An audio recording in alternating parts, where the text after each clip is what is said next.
നാരായണ നാരായണ നാരായണ നാരായണ നാരായണ നാരായണ നാരായണ നാരായണ നാരായണ നാരായണ നാരായണ നാരായണ. സർവത്ര ഗോവിന്ദനാമ സങ്കീർത്തനം. ഗോവിന്ദ ഗോവിന്ദ. സച്ചിദാനന്ദരൂപായ വിശ്വോൽപത്യാദിഹേതവേ താപത്രയവിനാശായ ശ്രീകൃഷ്ണായ വയം നുമാം. പീതാംബരം കരവിരാജിതചക്രശംഖകൗമോദഗീ സരസിജം കരുണാസമുദ്രം രാധാസഹായമതിസുന്ദരമന്ദഹാസം വാതാലയേശമനിശം ഹൃദി ഭാവയാമി. ശ്രീ ഗുരുവായൂരപ്പാ ശരണം. സ്വാമിയേ ശരണമയ്യപ്പ. നമ പാർവതീപതയേ. ഹര ഹര മഹാദേവ. ജയ് ജാനകീ ജീവനസ്മരണം. ജയ ജയ രാമ രാമ. ആഞ്ജനേയ സ്വാമിക്ക് ജയ്. അനന്യത്രാണൈകപ്രവണഹൃദയേ ദേവി ദിശമേധനം ധാന്യം സൗഖ്യം ഹരിചരണഭക്തിം ച വിനയം അസൂയാമാസദ്യാനുപമനോരോഗസമനപ്രവീണാം വാണിം സൽപ്രഹര പരമാഹ്ലാദ ജനനിം ശ്രീജഗദംബികായൈ നമഃ. ചോറ്റാനിക്കരമേ ശരണം. കൊടുങ്ങല്ലൂരമേ ശരണം. മൂകാംബിക ഭഗവതീ ശരണം. ഭഗവതി പരദേവതേ പ്രസീദ. അന്നപൂർണേ സദാപൂർണേ ശങ്കരപ്രാണവല്ലഭേ ജ്ഞാനവൈരാഗ്യസിദ്ധ്യർത്ഥം ഭിക്ഷാം ദേഹി ജപാർവതീം. സദാശിവസമാരംഭാം ശങ്കരാചാര്യമധ്യമാം അസ്മദാചാര്യപര്യന്താം വന്ദേ ഗുരുപരമ്പരാം. ഗുരുർബ്രഹ്മാ ഗുരുർവിഷ്ണു ഗുരുർദേവോ മഹേശ്വര. ഗുരു സാക്ഷാൽ പരം ബ്രഹ്മ തസ്മൈ ശ്രീ ഗുരവേ നമഃ. ഗും ഗുരുഭ്യോ നമഃ. ഗം ഗണപതയേ നമഃ. സം സരസ്വത്യൈ നമഃ. കഥാമയും ഭാഗവതാഭിധാനാം ഹരേ തനും തേജരിതൈസ്ത്വദീയൈഃ യഥാമതി ത്വൽപരിതോഷകാമസ്തൗമി പ്രസീദാച്യുതമാരുദേശാം. കോമളം കൂജയൻ വേണും ശ്യാമളോയം കുമാരക വേദവേദ്യം പരം ബ്രഹ്മ ഭാസതാം പുരതോ മമാം. മാരംകുളങ്ങര ഭഗവതീ ശരണം. വിജ്ഞാനം വിനയോപേതം വിമലം വിതനോത്തലം യൽവജ തം മമ ഗുരും വന്ദേഹം കൃഷ്ണകോകിലം. ഗുരുനാഥ ശരണം. പീതാംബരാതിപരിവേഷ്ടിതകാന്തരൂപം പൂർണ്ണാനതീതടനിവാസിനമംബുജാക്ഷം ശ്രീശങ്കരാദിഭഗവശ്ചരിതേർഭജന്തം ശ്രീകാലടീശമനിശം ഹൃദി ഭാവയാമി. തൃക്കാലടിയപ്പാ ശരണം. ഓങ്കാരരൂപഗമനീയപാദാരവിന്ദ ശ്രീവന്യഭൂപകുലദേവത വിശ്വരൂപ ശേഷേശയാന ശിവപൂജന പത്മഹസ്ത ശ്രീപത്മനാഭ മമ ദേഹി കരാവലംബം. ഓം നമോ ഭഗവതേ വാസുദേവായ. സർവത്ര ഗോവിന്ദനാമ സങ്കീർത്തനം. ഗോവിന്ദ ഗോവിന്ദ. സർവവേദവേദാന്തസാരം ഹി ഭാഗവതം ഇഷ്യതേ. ശ്രീമദ് ഭാഗവതം എന്ന് പറഞ്ഞാൽ എന്താണ് എന്ന് വ്യക്തമായിട്ട് വേദവ്യാസ മഹർഷി വർണ്ണിക്കുന്നുണ്ട്. വേദവേദാന്തസാരം ഭാഗവതം ഇഷ്യതേ. വേദവേദാന്തസാരമായിട്ടുള്ള ഒന്നാണ്. ഇപ്പം വേദത്തിലും വേദാന്തത്തിലും പ്രതിപാദിച്ച വിഷയങ്ങൾ നമുക്കൊക്കെ വേണ്ടിയിട്ട് കഥയായി ചിത്രീകരിച്ചുകൊണ്ട് പൂർണ്ണജ്ഞാനത്തെ സ്പഷ്ടമാക്കി തരുന്ന മഹൽ ഗ്രന്ഥം ശ്രീമദ് ഭാഗവതം എന്ന് പറഞ്ഞാൽ ഇവിടെ പ്രതിപാദ്യ വിഷയം ഭീഷ്മസ്തുതിയാണ്. ശ്രീമദ് ഭാഗവതത്തില് 3 തരത്തിലാണ് പരിപൂർണമായിട്ട് ജ്ഞാനം നമുക്ക് നൽകുന്നത്. സുതേന അർത്ഥേന ച അഞ്ജസ എന്ന് സ്പഷ്ടമായിട്ട് പറയുന്നുണ്ട്. ഉപദേശങ്ങളായിട്ട്, കഥകളായിട്ട്, സ്തുതികളായിട്ട് 3 തരത്തിൽ ഭഗവത് സംബന്ധമായിട്ടുള്ള പരമജ്ഞാനത്തെ നൽകുന്ന ഗ്രന്ഥം ഏതെന്ന് ചോദിച്ചാൽ ശ്രീമദ് ഭാഗവതം. രണ്ടാമതുണ്ടാവില്ല, അത് വ്യക്തമാണ്. അപ്പോൾ സ്തുതികൾക്കും ഉപദേശങ്ങൾക്കും കഥകൾക്കും തുല്യ പ്രാധാന്യമാണ് എന്നർത്ഥം.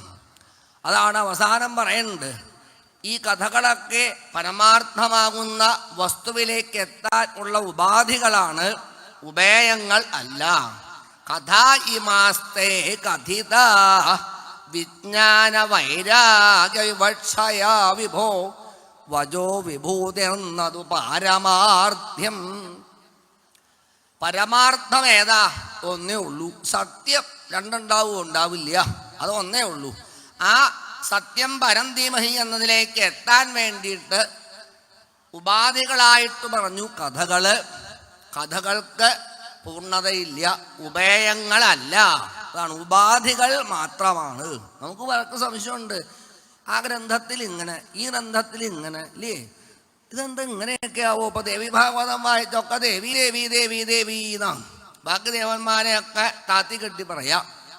ഭാഗവതം വായിച്ചൊക്കെ വിഷ്ണു വിഷ്ണു വിഷ്ണു, ബാക്കിയൊക്കെ മോശമായിട്ടാണ്. ശിവപുരാണം വായിച്ചാലൊക്കെ ശിവൻ ശിവൻ ശിവൻ, ബാക്കിയൊക്കെ മോശം. അയ്യേ, ഇതൊക്കെ കൂടി വായിച്ചപ്പോൾ നമ്മുടെ കഥ എന്താ?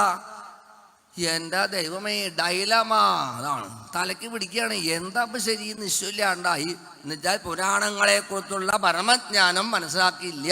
അതുകൊണ്ടാണ് പ്രതിപാദ്യ വിഷയത്തിന് പ്രാധാന്യം കൊടുത്തുകൊണ്ട് വർണ്ണിക്കുക എന്നുള്ളത് പുരാണങ്ങളുടെ സമ്പ്രദായമാണ്. അതാണ് ശ്രീമദ് ഭാഗവതത്തിൽ രാധയെക്കുറിച്ച് വ്യക്തമായിട്ട് പ്രതിപാദിക്കണില്ല. ഉണ്ടോ? ഇല്ല, അതെനിക്ക് സ്പഷ്ടമാണ്, ഇല്ല. ഗർഗഭാഗവത പ്രതിപാദ്യ വിഷയമാണ് രാധാസങ്കല്പം. ഗോലോക സങ്കല്പം അല്ല ഭാഗവതത്തിൽ, വൈകുണ്ഠ സങ്കല്പമാണ്. വിഷ്ണുവിന് പ്രാധാന്യം കൊടുത്തുകൊണ്ടാണ് എല്ലാ കഥകളും പറഞ്ഞിരിക്കുന്നത്, അല്ലേ? ആണല്ലോ. അതല്ലേ ശിവനെ മോശമായിട്ട് പറയണില്ലേ പ്രകാശുരൻ്റെ കഥയിൽ? അപ്പം ഇത് വായിച്ചാൽ നമുക്കൊന്നുമില്ല, എൻ്റെ ദൈവം ഇനി ശിവൻ്റെ അമ്മത്തിൽ പോകാണ്ടിരിക്കല്ലേ ഭേദം എന്ന് തോന്നാറില്ലേ? അങ്ങനെ തോന്നരുത്, അങ്ങനെയല്ല. പ്രതിപാദ്യമായിട്ട് വിഷയം എന്താണോ അതിന് പ്രാധാന്യം കൊടുത്തുകൊണ്ട് കഥകൾ വർണ്ണിക്കും. മറ്റല്ലാത്തനെയും താത്തിക്കെട്ടി പറയുക എന്നുള്ളത് പുരാണങ്ങളുടെ സമ്പ്രദായമാണ്. ഇത് പറഞ്ഞാൽ സ്പഷ്ടമാക്കി തരാം. ഒരമ്പലമാകുമ്പോൾ ഒരു പ്രധാന പ്രതിഷ്ഠാമൂർത്തി ഉണ്ടാവും. ഉപദേവന്മാരില്ലേ, ഇല്ലേ? പ്രധാനമായിട്ടൊരു മൂർത്തി. പക്ഷെ അവർ പറയല് ധർമ്മശാസ്താവ് പ്രധാന മൂർത്തിയായിട്ടിരിക്കുകയാണ്. ഇവിടെ മൂലയ്ക്ക് ഇരുത്തിയിട്ടില്ലേ ഗണപതിയെ? മള്ളിയൂരിൽ ചെന്നാലോ അങ്ങനെയാണോ? മള്ളിയൂർ പ്രധാന മൂർത്തിയായിട്ടിരിക്കുന്നത് ഗണപതിയാണ്. ഒരു മൂലയ്ക്ക് ഇരിപ്പുണ്ട് ശാസ്താവ്. അപ്പൊ ഒന്നിനെ ഉയർത്തി വയ്ക്കുക, മറ്റേനെ താത്തി വയ്ക്കുക സമ്പ്രദായം ക്ഷേത്ര അനുഷ്ഠാനങ്ങളിൽ ഉണ്ട് എങ്കിൽ അതേ സങ്കല്പം പുരാണങ്ങളിലും ഉണ്ട്. ഇതാദ്യം മനസ്സായാലേ ഗ്രന്ഥം മനസ്സാവുള്ളൂ. അതാണ്. അപ്പം അതുകൊണ്ട് വേദവേദാന്തസാരമായ വിഷയത്തെ നമുക്ക് മനസ്സാക്കാൻ വേണ്ടിയിട്ട് കഥകളായി പറഞ്ഞു എന്ന് മാത്രം. കഥകൾക്ക് ഒരിക്കലും പ്രാവണ്യമില്ല, ഉപായങ്ങളല്ല, ഉപാധികൾ മാത്രമാണ്. രാമകൃഷ്ണ പരമഹംസർ രസമായിട്ട് പറയുന്നുണ്ട്, മാങ്ങ പറക്കണമെങ്കിൽ തോട്ടി വേണ്ടേ? അല്ലാണ്ട് എല്ലാവർക്കും മാവുമ്മ കയറി പറയാൻ പറ്റുമോ? അതില്ല. തോട്ടി ഉണ്ടെങ്കിൽ എല്ലാവർക്കും സുഖമായിട്ട് മാങ്ങ പറിക്കാം, ഇല്ലേ? മാങ്ങ പറിച്ചെടുത്ത് കഴിഞ്ഞാൽ പിന്നെ തോട്ടി എന്ത് ചെയ്യും? തോട്ടി ഇങ്ങനെ പിടിച്ചുകൊണ്ട് കിടക്കുക. അത് മാങ്ങ പറിച്ച തോട്ടിയല്ലേ എന്ന് ഇരിക്കട്ടെ കിടക്കുക, അങ്ങനെ ഇല്ല. അതൊരു എറു കൊടുത്തു. അപ്പോൾ ലക്ഷ്യത്തിലെത്താൻ വേണ്ടിയിട്ട് ഉപാധിയായിട്ട് കഥകൾ എത്തിയാൽ പിന്നെ കഥകൾക്ക് പ്രസക്തിയില്ല. അതാണ്, ഉപായങ്ങളല്ല, ഉപാധികൾ മാത്രമാണ്. അപ്പോൾ ഭാഗവതം എന്താ? വേദവേദാന്ത വിഷയത്തെ നമുക്ക് മനസ്സിലാക്കാൻ വേണ്ടിയിട്ട് കഥാരൂപത്തിൽ പോരാ, ഉപദേശങ്ങളായിട്ട് സ്തുതികളായിട്ട് പ്രസ്താവിച്ച മഹൽ ഗ്രന്ഥമാണ്. ഇപ്പൊ കൈവല്യ ഉപനിഷത്തിലെ ഒരു മഹാവാക്യമാണ് ഭീഷ്മസ്തുതിയുടെ തലേക്കെട്ട് എന്ന് പറഞ്ഞ്. എന്താ കൈവല്യ ഉപനിഷത്തിലെ പ്രതിപാദ്യ വിഷയം? ന കർമ്മണ ന പ്രജയ ധനേന ത്യാഗേനൈകേ അമൃതത്വം ആനസു. ഇത് കൈവല്യ ഉപനിഷത്തിലെ മഹാവാക്യമാണ്. ഒരാൾക്ക് ജീവിതത്തിൽ ആനന്ദം അനുഭവിക്കണമെങ്കിൽ കുറെ പ്രവൃത്തികളെ കൊണ്ട് സുഖം കിട്ടുമോ? ന കർമ്മണ കിട്ടില്ല, മനസമാധാനം കിട്ടില്ല. കുറേ നല്ല കാര്യങ്ങൾ ചെയ്ത് മനസമാധാനം കിട്ടുമെന്ന് വിചാരിക്കണ്ടോ? കിട്ടില്ല എന്നാണ്. ന കർമ്മണ. എന്താ തെളിവ്? നിങ്ങളെന്താ ചോദിക്കാത്ത? അപ്പൊ ഞാൻ ചോദിക്കാം, എന്താ തെളിവ്? തെളിവാണ് ധർമ്മപുത്രരെ, അതല്ലേ? അതാണ് ആ കഥയുടെ പ്രസക്തി.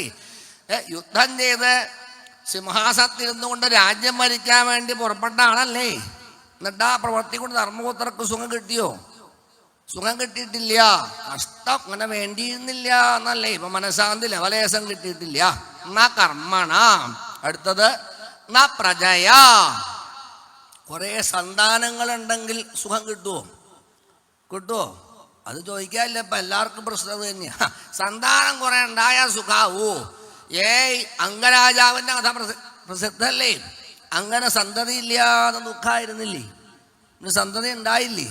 വേനൻ കുരുകുരുത്തം കേട്ടു. അപ്പം എന്തായി? അതുകൊണ്ട് ദുഃഖിക്കാറായി. ആദ്യം ഇല്ലാത്ത സങ്കടമായിരുന്നു, ഇപ്പൊ സന്താനം കൊണ്ട് ദുഃഖമായി എന്നല്ലേ ഉള്ളൂ. അപ്പൊ സന്താനങ്ങളെ കൊണ്ട് സുഖം കിട്ടുമോ? മനഃശാന്തി ഉണ്ടാവുമോ? ന പ്രജയാ ന ധനേന. കുറെ പണം ഉണ്ടെങ്കിൽ സുഖം കിട്ടുമോ എന്നാ ചോദ്യം. നമ്മളൊക്കെ അപ്പൊ അങ്ങനെയാണല്ലോ.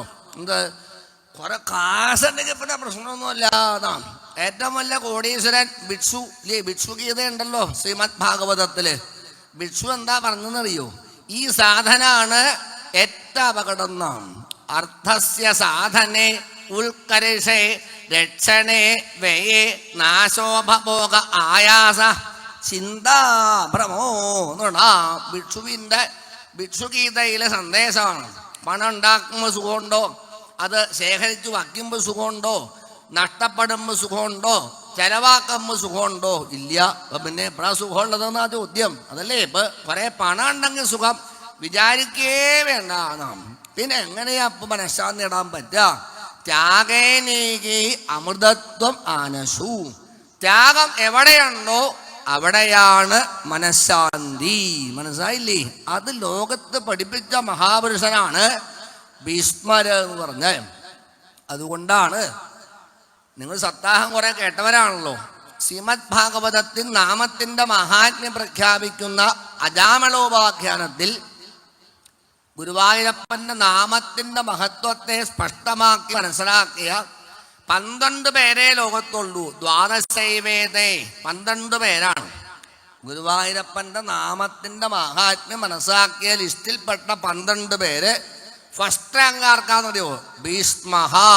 പിന്നെ ബാക്കി വന്നിട്ടുള്ളൂ ഭീഷ്മോജനക ബലി ആണ്. ഭീഷ്മർക്കാണ് പ്രാധാന്യം കൊടുത്തതെന്ന് അർത്ഥം. അപ്പൊ 12 പേരിൽ ലിസ്റ്റിൽപ്പെട്ട ആളാണ് ഭീഷ്മർ എന്ന് പറഞ്ഞ്. അത്ര മഹാത്മ്യാണ്. അതാണ് ത്യജിക്കുമ്പോഴാണ് സുഖം, ശേഖരിച്ചു വയ്ക്കുമ്പോഴല്ല മനുഷ്യ എന്ന നിലയില് ഭഗവത്ഗീതയ്ക്ക് മുമ്പ് നിഷ്കാമമായ കർമ്മയോഗത്തിന്റെ മഹിമ എന്താണ് എന്ന് ആദരിച്ച് ലോകത്തെ പഠിപ്പിച്ച മഹാനുഭാവൻ അതാണ് ഭീഷ്മർ എന്ന് പറഞ്ഞത്. അതുകൊണ്ടാണ് അദ്ദേഹം മരിച്ചുപോയിട്ടും സ്മരണയ്ക്ക് യാതൊരു കുറവുണ്ടായിട്ടില്ല എന്നധികം അല്ലേ? ഇത് കുറവുണ്ടായിട്ടില്ല. എന്താ? ത്യാഗേനൈകേ അമൃതത്വം ആനശു എന്ന് ത്യജിക്കുമ്പോഴാണ് സുഖം, അല്ലാണ്ട് ശേഖരിച്ചു വയ്ക്കുമ്പോഴല്ല. ഭീഷ്മരുടെ കഥയതല്ലേ? അദ്ദേഹം നമുക്ക് നന്നായിട്ട് അറിയാം. എല്ലാ തരത്തിലും ആനുകൂല്യങ്ങൾ ഉണ്ടായ അദ്ദേഹത്തിന് കല്യാണം കഴിച്ച അടിപൊളി ജീവിതം നയിക്കാൻ പറ്റിയ സന്ദർഭങ്ങൾ മുഴുവൻ ഉണ്ടായ ആളാ ഭീഷ്മർ. അദ്ദേഹം ത്യജിക്കല്ലേ ഉണ്ടായത്? രാജ്യം അവകാശപ്പെട്ടതാ ഭീഷ്മർക്ക് ഇല്ലേ? എന്നിട്ടോ അത് ത്യജിക്കുണ്ടായത് എന്നർത്ഥം. മറ്റൊരാളുടെ സുഖത്തിന് വേണ്ടിയിട്ട് അങ്ങോട്ട് ഉപേക്ഷിക്കാൻ പറ്റുക. അതുപോലെയാണ് കാമം എന്ന് പറഞ്ഞ സാധനം. അത് സന്ദർഭം കിട്ടിയാൽ നമ്മളൊക്കെ വിനിയോഗിക്കുകയാണ്. ഭീഷ്മർ തിരിച്ചുണ്ടായത്. സന്ദർഭം കിട്ടിയിട്ടും അതിൽ പെടാത്ത ആളാണ് ഭീഷ്മർ. അതുകൊണ്ട് എന്തായി? ശരശയ്യയില് കൂരമ്പകളുടെ മുകളിൽ കിടക്കുമ്പോഴും ഇവിടെ പറയണത് എന്താണെന്നറിയോ?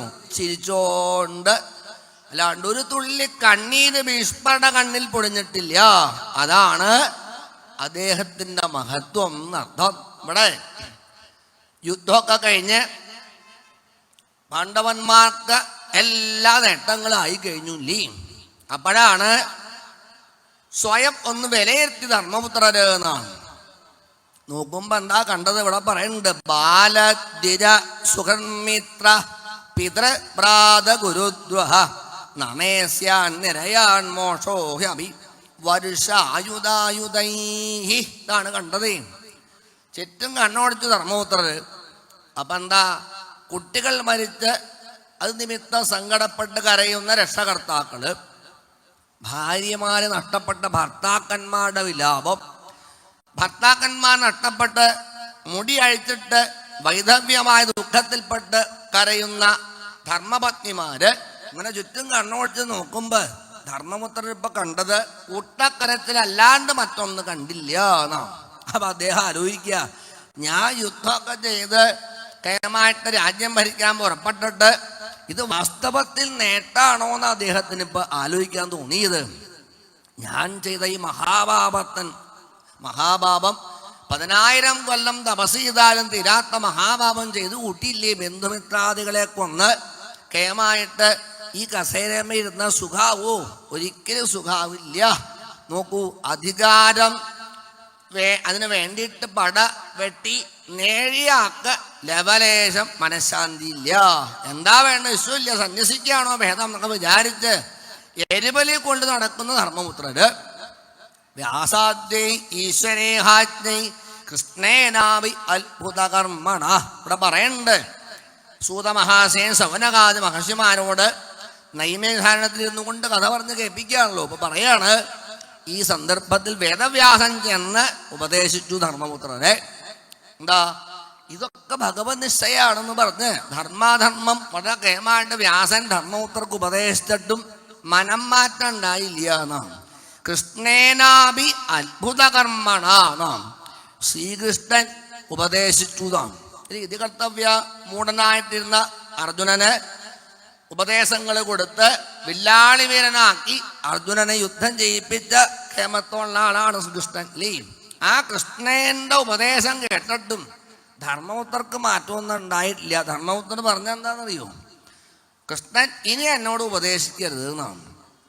ഉപദേശിച്ച് എന്നെ ഈ പരുവാക്കിയതാണ്. 10,000 കൊല്ലം തപസ് ചെയ്താലും തീരാത്ത മഹാപാപാണ് എനിക്കിപ്പോൾ തന്നേക്കണതേ.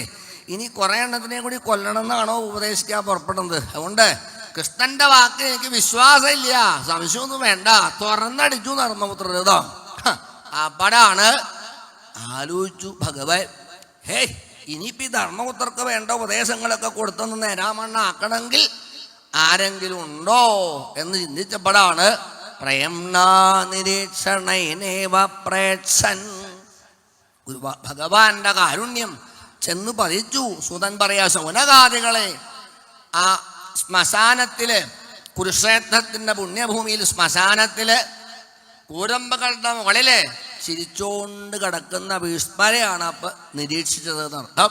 അപ്പൊ തോന്നിയതാണ് എന്താ, ഇനിയിപ്പോ ധർമ്മപുത്രാദികൾക്ക് വേണ്ട ഉപദേശങ്ങൾ കൊടുത്ത് നേരാമണ്ണാക്കാൻ ഭീഷ്മർക്കേ സാധിക്കുള്ളൂ.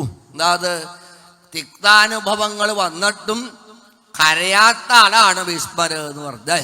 ഇതാണ് നമ്മൾ ശ്രദ്ധിക്കേണ്ട കാര്യമാണ്. നമ്മൾ ആരെങ്കിലും കണ്ട് ഉപദേശം വാങ്ങാൻ പോകുമ്പോൾ ആദ്യം ആലോചിക്കുക, അയാള് വേണ്ടവണ്ണം ആത്മവിദ്യാജ്ഞാനം നേടിയ ആളാണോ എന്ന് മനസ്സാക്കി വേണം പുറപ്പെടാൻ. അല്ലാണ്ട് ടെൻഷൻ ഗുളിയെ കഴിച്ചുകൊണ്ടിരിക്കുന്ന ആൾക്കാർ പോയിട്ട് യാതൊരു കഴിവില്ല. അതാണ് ഇവിടെ അതാണ് ഭീഷ്മർ എന്ന് പറഞ്ഞാൽ. തിക്താനുഭവങ്ങളുടെ കൂരമ്പകൾ ഏറ്റിട്ടും ഒരു പതറിച്ച ദേവലേശം ഉണ്ടായിട്ടില്ല എന്നർത്ഥം. ആണ് ഈ കൂരമ്പ് എന്ന് പറഞ്ഞ ജീവിതയാത്രയിലെ തിക്തമായിട്ടുള്ള അനുഭവങ്ങളാണെന്നർത്ഥം. അതിൻ്റെ മുകളിൽ കിടന്നിട്ടും ചിരിച്ചോണ്ട് ഇങ്ങനെ കിടക്കാൻ പറ്റാന്ന് പറഞ്ഞാൽ ആത്മവിദ്യാജ്ഞാനം അത്രമാത്രം നേടിയ ആളാണെന്നർത്ഥം. അതുകൊണ്ട് ഇനി ധർമ്മപുത്രരുടെ സങ്കടം തീർക്കണമെങ്കിൽ ഭീഷ്മര് തന്നെ വേണം, നിശ്ചയിച്ചിട്ടുണ്ട് ശ്രീകൃഷ്ണൻ. എന്നിട്ടാണ് പാണ്ഡവന്മാരെ എല്ലാവരും ചേർത്ത് കൊണ്ട് കൊണ്ടുവന്നു. വിനശനം പ്രാകാൽ എത്രദേവപ്രതോപതൽ, 9-ാമത്തെ അധ്യായത്തിലെ ആദ്യ ശ്ലോകം. വിനശനം പ്രാകാൽ എത്ര ദേവപ്രതോപതൽ. വിനശനം എന്ന് പറഞ്ഞാൽ കുരുക്ഷേത്രം എന്നാണ് അർത്ഥം. ആ കുരുക്ഷേത്രത്തില് ദേവപ്രതൻ കിടക്കണില്ലേ എന്നാണ്. ഭീഷ്മരുടെ ശരിയായിട്ടുള്ള പേരാണ് ദേവപ്രതൻ എന്നാണ്. ആ ദേവപ്രതനാണ് പിന്നെ ഭീഷ്മരായിട്ട് മാറിയത് എന്നർത്ഥം. ഏതായാലും വ്യാസൻ തുടങ്ങിയിട്ട് മഹർഷിമാര് അർജുനന്റെ ഒപ്പം തേരിക്കേറിയ ശ്രീകൃഷ്ണനും ഒക്കെ എല്ലാവരും ഇങ്ങോട്ട് പുറപ്പെട്ടുതാണ്. കുബേര ഇവ ഗുഹ്യകൈഹി, ഗോലോകകൃഷ്ണന്റെ ഗുഹ്യഭാഗത്ത് നിന്നുള്ളവരാണ് ഈ ഗുഹ്യകന്മാരെന്ന് പറഞ്ഞാൽ. അവരുൾപ്പെടെ എല്ലാവരും ആ ശ്മശാന ഭൂമിയിലേക്ക് വന്നിരിക്കുകയാണെന്ന് അർത്ഥം. നോക്കൂ, ശ്മശാനത്തിലേക്ക് ആരെങ്കിലും പോകാറുണ്ടോ? ആലോചിച്ച് നോക്കുക. അതാണ് ഭീഷ്മരുടെ സാന്നിധ്യം കൊണ്ട് സർവ്വ ആൾക്കാരും അങ്ങോട്ട് വന്നു. സർവ്വ മഹർഷിമാരെ ഭഗവാൻ അർജുനന്റെ ഒപ്പം അങ്ങനെ കുബേരൻ ഉൾപ്പെടെയുള്ള സർവ്വ ആൾക്കാരും അവിടെ വന്ന് അങ്ങോട്ട് ചേർന്നു. ഇതാണ് ഭക്തന്റെ സാമീപ്യം കൊണ്ട് ഏത് ശ്മശാനവും പുണ്യമായിട്ട് മാറാണ്ട് വയ്യ. അല്ലേ? ഗുരുവായൂർ മഹാത്മ്യം അറിയില്ലേ നിങ്ങൾക്ക്? നിങ്ങൾ ഈ ഉച്ചപ്പൊയ്ക്ക് ആഹാരം കഴിഞ്ഞ് തൂങ്ങിക്കൊണ്ടിരുന്ന പിന്നെ ഞാൻ പറയണേ എങ്ങനെയാ? ചാവക്കാട് എന്നാണ് ശരിയായിട്ടുള്ള പേര്, അല്ലേ? ചാവക്കാടിനെ ഗുരുവായൂരാക്കിയത് ഭഗവത് സാന്നിധ്യം അല്ലേ? ചാവക്കാടിന്റെ പച്ച മലയാളം എന്താ? ശവപ്പറമ്പ്. ശവപ്പറമ്പല്ലേ? ആ ശവപ്പറമ്പ് ലോകം മുഴുവൻ അറിയപ്പെടുന്ന സങ്കേതമായിട്ട് മാറിയത് ഭഗവാന്റെ സാന്നിധ്യം കൊണ്ടാണെങ്കിൽ ഭക്തന്റെ സാന്നിധ്യം അങ്ങനെ തന്നെയാ, സംശയമൊന്നുമില്ല. ഭീഷ്മയുടെ സാന്നിധ്യം കൊണ്ട് ശ്മശാന ഭൂമി ഇപ്പൊ എന്തായി? സജ്ജനങ്ങളുടെ സങ്കേതമായിട്ട് അങ്ങോട്ട് മാറിയതാണ്. എന്നിട്ടാണ് ഇവിടെ വന്നപ്പോ ആ കിടക്കണ ഭീഷ്മരെ കണ്ട് പ്രണേമ പാണ്ഡവാ ഭീഷ്മം സാനുകാ സകൃണാം എല്ലാവരും പ്രത്യേകിച്ച് ഭീഷ്മരെ വന്ദിച്ചൂതാം. നാരദ മഹർഷിയുണ്ട്, ധൗമ്യൻ, ബാദരായണൻ, അതേപോലെ തന്നെ ബ്രഹ്മരാധാതയോ അമലാഹ എന്ന് എടുത്തു പറയുന്നുണ്ട്. ബ്രഹ്മരാധാതയൻ എന്ന് പറഞ്ഞാൽ ശ്രീശുകാദികള്. ഇപ്പൊ ശ്രീശുകനും അവിടെ പോയിട്ടുണ്ട് കേട്ടോ. അതേപോലെ കശ്യപ അംഗ്രസാദയ, കശ്യപൻ, ബൃഹസ്പതി എല്ലാവരും പ്രത്യേകിച്ച് ഭീഷ്മരെ വന്ദിച്ചു. അവരൊക്കെ പ്രത്യേകം നിരീക്ഷിച്ചു. ആ വസൂത്തമനാകുന്ന ഭീഷ്മര് ഭംഗിയായിട്ട് മനസ്സുകൊണ്ട് അവരെയൊക്കെ പൂജിച്ചൂതാണ്. അതാണ് പൂജയാമാസ ധർമ്മജ്ഞോ ദേശകാല വിഭാഗവിൽ വസൂത്തമ എടുത്തു പറയുന്നുണ്ട് 9ാമത്തെ ശ്ലോകത്തില്. എന്താ പറയാൻ കാരണം? ആരാ ഭീഷ്മര്? അഷ്ടവസുക്കളിൽ ഒരാളാണ് എന്നർത്ഥം. അതാണ് വസൂത്തമൻ. അഷ്ടവസുക്കളിൽ ഉത്തമനാകുന്ന ആള് ഭീഷ്മര് മനസ്സുകൊണ്ട് പ്രത്യേകിച്ച് വന്ദിച്ചു. എന്താ അത്? എഴുന്നേക്കാൻ നോട്ടില്ല, കിടപ്പല്ലേ? അതാണ് നിയമം, അങ്ങനെയാണ്. ദേശകാല വിഭാഗവൽ പൂജയാമാസ ഇതൊക്കെ വളരെയധികം അർത്ഥമാണ് എന്നർത്ഥം, നിസ്സാരമല്ല. ദേശത്തിന് കാലത്തിന് വിഭാഗങ്ങൾക്കനുസരിച്ചുകൊണ്ടാണ് ആചാര അനുഷ്ഠാനങ്ങൾ നിശ്ചയിച്ചിരിക്കുന്നത്. മനസ്സിലായില്ലേ? ഒരു ദേശത്തിന് ഒരു സമ്പ്രദായം ഉണ്ടാവും, ഒരു ആചാരം ഉണ്ടാവും. ദേശസമ്പ്രദായങ്ങളായിട്ട് എന്തെല്ലാം ആചാരങ്ങളുണ്ട് ഇല്ലേ? ധാരാളം ആചാരങ്ങളുണ്ട് എന്നർത്ഥം. ദേശപ്രാമാണ്യമായിട്ട് പറഞ്ഞാൽ മനസ്സാവും. തമിഴ്നാട്ടിലൊക്കെ ഇല്ലേ, ആവടി തുടങ്ങിയ ഗ്രാമത്തില് ഇന്നും ഒരു ആചാരം നടക്കണുണ്ട്. എന്താണെന്നറിയില്ലേ? മരിച്ച ശേഷം ശവം കൊണ്ടുപോകണ കണ്ടിട്ടുണ്ടോ? ശവം കൊണ്ടുപോകുമ്പോൾ ബാൻഡ് മേളമൊക്കെ ആയിട്ടാണ് പോണത്. സംസ്കരിക്കാൻ പോണത് ബാൻഡ് മേളം പഞ്ചവാദ്യമൊക്കെ ആയിട്ടാണ് കൊണ്ടുപോകണത്. എന്നിട്ടാണ് പോണ സമയത്ത് വഴിയിൽ ആരൊക്കെയാണ് അവർക്കൊക്കെ മധുരപലഹാരങ്ങൾ കൊടുത്തുകൊണ്ടാണ് പോണത്. മനസ്സിലായില്ലേ? തമിഴ്നാട്ടിൽ ആവടി ഗ്രാമത്തിൽ ഇന്നും നടക്കുന്ന സമ്പ്രദായമാണ്. എന്ന് വിചാരിച്ച് നമ്മള് ഈ മാരംകുളങ്ങര അമ്മ മരിച്ചപ്പോൾ എല്ലാവർക്കും ലഡ്ഡു കൊടുത്താൽ എന്താ ഉണ്ടാവുക? നമ്മളെ കൊണ്ടുവന്ന് ഊളംപാറയിൽ കൊണ്ടുവിടും ആൾക്കാർ, നാട്ടുകാർ. അവര് പ്രാന്താ, സംശയമില്ലാതെ പറയില്ലേ? മനസ്സിലായില്ലേ? ഇപ്പൊ ദേശപ്രാമാണ്യമായിട്ടൊരു ആചാരം, അതാ ദേശാചാരല്ലേ? എന്നിട്ട് ഇവിടെ പറ്റുമോ? പറ്റില്ലല്ലോ. അപ്പൊ ദേശത്തിനനുസരിച്ചു കൊണ്ടുള്ള ആചാരങ്ങള്, കാലത്തിനനുസരിച്ചു കൊണ്ടുണ്ട് ആചാരങ്ങൾ. എങ്ങനെയാണല്ലോ കാലം അനുസരിച്ചു കൊണ്ട് പലതും മാറ്റമില്ലേ? ധാരാളം ഉണ്ടല്ലോ. പണ്ടൊക്കെ അമ്പലത്തിൽ പോയിരുന്ന പോലെയാണോ ഇപ്പൊ പോണത്? മാറ്റമില്ലേ? ഇല്ലേ? ഉണ്ട്, സംശയമൊന്നുമില്ല. അതെ, കാലത്തിനനുസരിച്ച് കൊണ്ടുള്ള കോലം നമ്മൾ കെട്ടി തുടങ്ങിയിട്ടില്ലേ? പണ്ടൊക്കെ കുളിച്ച് ശുദ്ധമായിട്ട് ഇല്ലേ മുങ്ങിക്കുളി കഴിഞ്ഞാൽ അതിനാണ് അമ്പലക്കുളം ഉണ്ടത്. ഇപ്പോഴോ കുളം കണ്ടാൽ കുളിക്കണം, മട്ടാണ്. കുളിക്കാൻ നോക്കത്തില്ല, കുളിച്ചാൽ അപ്പം മേലൊക്കെ ചൊറിയാ പട്ടാ. കാരണം വേസ്റ്റ് മുഴുവൻ അമ്പലക്കുളത്തിൽ കൊണ്ട് തട്ടുകല്ലേ, ആരും കാണില്ലല്ലോ. കേമായില്ലേ? ആ നിലയ്ക്കാണ്. അപ്പൊ കുളിച്ച് ശുദ്ധമായിട്ട് അതല്ലേ മുടി കെട്ടി വച്ച് വേണം ക്ഷേത്രത്തിന്റെ അന്തരാളത്തിൽ പ്രവേശിക്കാൻ. നിയമമില്ലേ? സ്ത്രീകൾ പ്രത്യേകിച്ച് മുടി അഴിച്ചിടാണ്ട് കെട്ടിവച്ച് അകത്ത് പ്രവേശിക്കുക. എന്താ പറയാൻ കാരണം? കുളി കഴിഞ്ഞാവും പറഞ്ഞത്. അപ്പൊ മുടിയിലെ വെള്ളം ടിക് ടിക് ടിക് ടിക് എന്ന് വീണാൻ പറ്റില്ല അകത്ത്. അതുകൊണ്ടാണ് മുടിയിലെ വെള്ളം അശുദ്ധല്ലേ. അതാണല്ലോ മുടി കെട്ടി പ്രവേശിക്കണം അന്തരാളത്തില് നിയമം. അത് ആ കാലത്തെ സമ്പ്രദായമാണെന്ന് അർത്ഥം.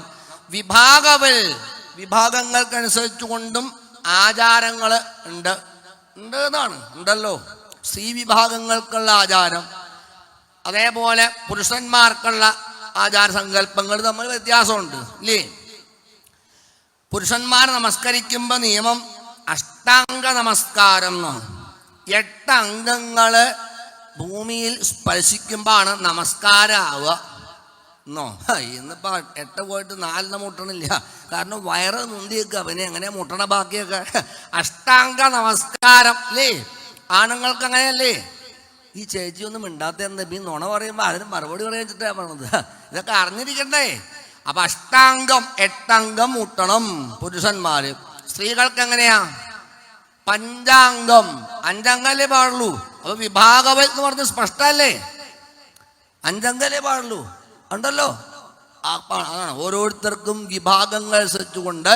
അപ്പൊ അവനവനെ ഏതാണ് പറ്റ ആ നിലയിലാണ് പറഞ്ഞിട്ടുണ്ട്. മറ്റൊരാളെ പോലെ വേണമെന്നല്ല പറഞ്ഞിരിക്കുന്നത്. മനസ്സിലായില്ലേ? അതാണ് ദേശകാല വിഭാഗവൽ. വിസ്ഫടപ്പെട്ട അവസ്ഥ എന്താ?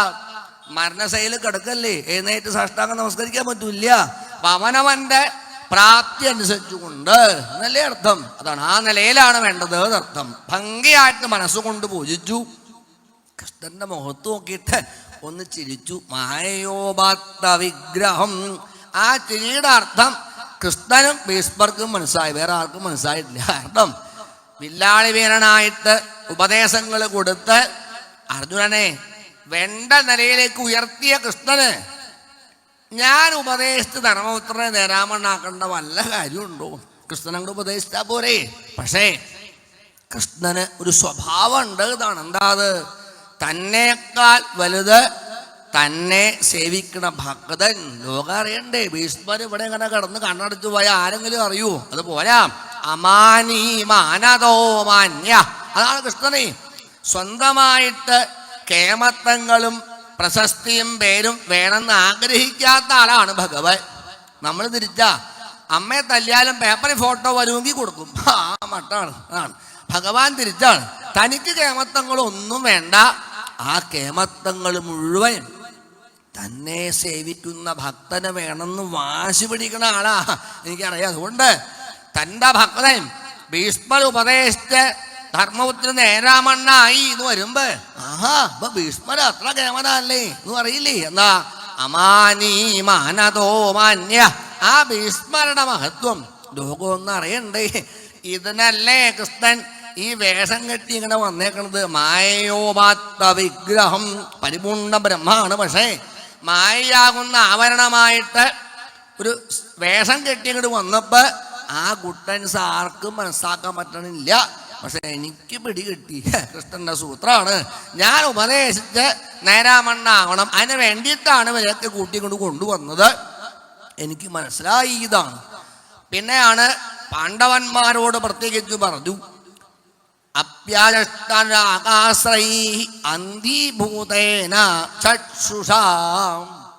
ഇവിടെ പറയണ്ട്, നിങ്ങളുടെ കഥ ആലോചിക്കുമ്പോഴേ സങ്കടം ശരിക്കേണ്ടതാണ്. പോരാ, എല്ലാവരും ഇങ്ങനെ കണ്ടപ്പോ കണ്ണീര് പൊടിഞ്ഞു ഭീഷ്മരുടെ ആ കണ്ണിലേതാണ്.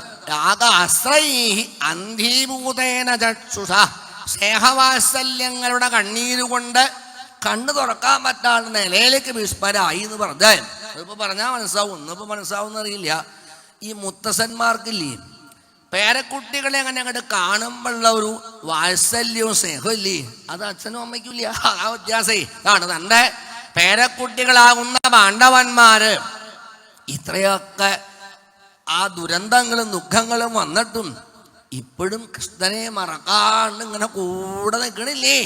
ആ ഒരു ആനന്ദം അങ്ങോട്ട് ഓർത്തപ്പ് അശ്രൈഹി അന്ധീഭൂതേന ചക്ഷുഷാ. സ്നേഹവാത്സല്യം കൊണ്ട് കണ്ണീരങ്ങോട്ട് പൊഴിച്ചു. ഇതാണ് കുട്ടികളൊക്കെ ഇല്ലേ കളിക്കുമ്പോ മുത്തച്ഛ മുള്ളുകൊണ്ടു എന്ന് പറയുമ്പോ വേഗം മാറോട് ചേർത്തുള്ളൊരു തലോടല്. ഔ, അത് അച്ഛൻ്റെ അമ്മയൊന്നും കിട്ടാൻ കുറച്ച് പ്രയാസ. ഇതാണ് വാത്സല്യം. എപ്പോഴും കൂടെയില് മുത്തശ്ശന്മാർക്കും മുത്തശ്ശിമാർക്കും ആവും. ഇന്നിപ്പോ പോയിട്ടോ, ഇന്നിപ്പോ അതൊക്കെ പോയി, ആ ബന്ധങ്ങളൊക്കെ പോയി. മുത്തശ്ശനെ മുത്തശ്ശിയൊക്കെ മുറിയിലിട്ട് തൊടലും വെട്ടിട്ടില്ല എന്ന് മാത്രമേ ഉള്ളൂ. ദൈവാധീനായി. ഇനിയിപ്പോൾ എന്നാ നടന്നത് ഇല്ല, ആ നിലയിലേക്ക് തള്ളപ്പെട്ടു. അതുകൊണ്ടാണ് നാശം, സംശയമൊന്നുമില്ല. ആ സ്നേഹവാത്സല്യങ്ങൾ വേണ്ടവണ്ണം പകർന്നു കൊടുക്കുന്നത് ഇതേപോലെ തലമുറകൾക്ക് കിട്ടിക്കൊണ്ടിരുന്ന അങ്ങനെയാണ് അർത്ഥമുണ്ട്. ആ വാത്സല്യം പ്രത്യേകം ഭീഷ്മയുടെ കണ്ണുകൊണ്ട് പൊഴിച്ചു. എന്നിട്ട് ഭീഷ്മ പറയാ, ഞാൻ ആലോചിക്കുമ്പോഴേ, നിങ്ങളുടെ കഥ ആലോചിക്കുമ്പോ സങ്കടം തോന്നുന്നുണ്ട്. അഹോ കഷ്ടമഹോന്യായം യൂയം ധർമ്മനന്ദനാ ജീവിതം നാരഹത ക്ലിഷ്ടം വിപ്രധർമ്മച്യുതാസയാ വിപ്രധർമ്മച്യുതാസയാ. ബ്രാഹ്മണരെ പൂജിക്കുക, ധർമ്മത്തെ മുറുകെ പിടിക്കുക, കൃഷ്ണനെ ആശ്രയിക്കുക. അതാണ് 3 കാര്യം. വിപ്ര ധർമ്മ അച്യുതാസയാ. ഈ 3 കാര്യങ്ങളിൽ ഏതെങ്കിലും ഒന്ന് ചെയ്താൽ പിന്നെ ആൾക്ക് സങ്കടം ഉണ്ടാവില്ല എന്നാണ് നിയമം. പക്ഷെ നിങ്ങളുടെ കഥ എങ്ങനെയാണോ, ഇത് 3ഉം ഒരേപോലെ ചെയ്തിട്ടും ഇപ്പോഴും സങ്കടം ഒരു കുറവ് നിങ്ങൾക്കില്ല. എന്താ ഇതിന് കാരണം? പോരാ, പറയണു, നിങ്ങള് ആ അമ്മയുടെ കഥയെന്ന് ആലോചിച്ചൂതാം. സംസ്കൃതേതിരഥേ പാണ്ഡൗ പ്രധാ ബാലപ്രജാവധൂ യുഷ്മൽകൃതേ ബഹുൻ ക്ലേശാൻ പ്രാപ്ത തോകവതീ മുഹൂ.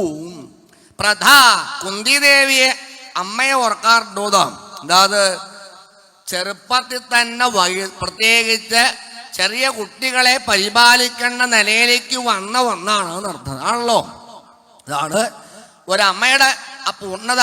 എന്നിട്ടും നിങ്ങളെ വളർത്തി വളർത്തി വലുതാക്കല്ലേ ഉണ്ടായത്. പോരാ, മാതൃയും പ്രത്യേകിച്ച് സതീധർമ്മം അനുഷ്ഠിക്കല്ലേ ഉണ്ടായത്. അതുകൊണ്ട് എന്തായി, ആ കുട്ടികളെ എവിടെ നോക്കണ ചുമതല കുന്തി ദേവിക്കാണ് വന്നത് എന്നർത്ഥമില്ലേ. ഇപ്പൊ സ്വന്തം കുട്ടികളെ പോരാ, മറ്റൊരാളുടെ കുട്ടികളെ കൂടി വളർത്തി വളർത്തി വളർത്തി ഇങ്ങനെ വലുതാക്കുന്ന ആ ഒരു തപസ്സില്ലേ അമ്മയുടെ, എത്ര പറഞ്ഞാലാ മതിയാവുക. അതാണ് സ്വന്തം കുട്ടികളെ പോലും നോക്കാൻ കൂട്ടാക്കാണ്ടിരിക്കുമ്പോ മറ്റൊരാളുടെ കുട്ടികളെ കൂടി അതേപോലെ അങ്ങനെ പരിപാലിക്കാൻ പറ്റണമെങ്കിൽ എന്താ കുന്തിയുടെ മഹത്വം, എത്ര പറഞ്ഞാലാ മതി. അതാണ് അമ്മയുടെ ഒരു ആ മഹത്വം ഭീഷ്മരെടുത്തു പറയുന്നുണ്ട് എന്നർത്ഥം.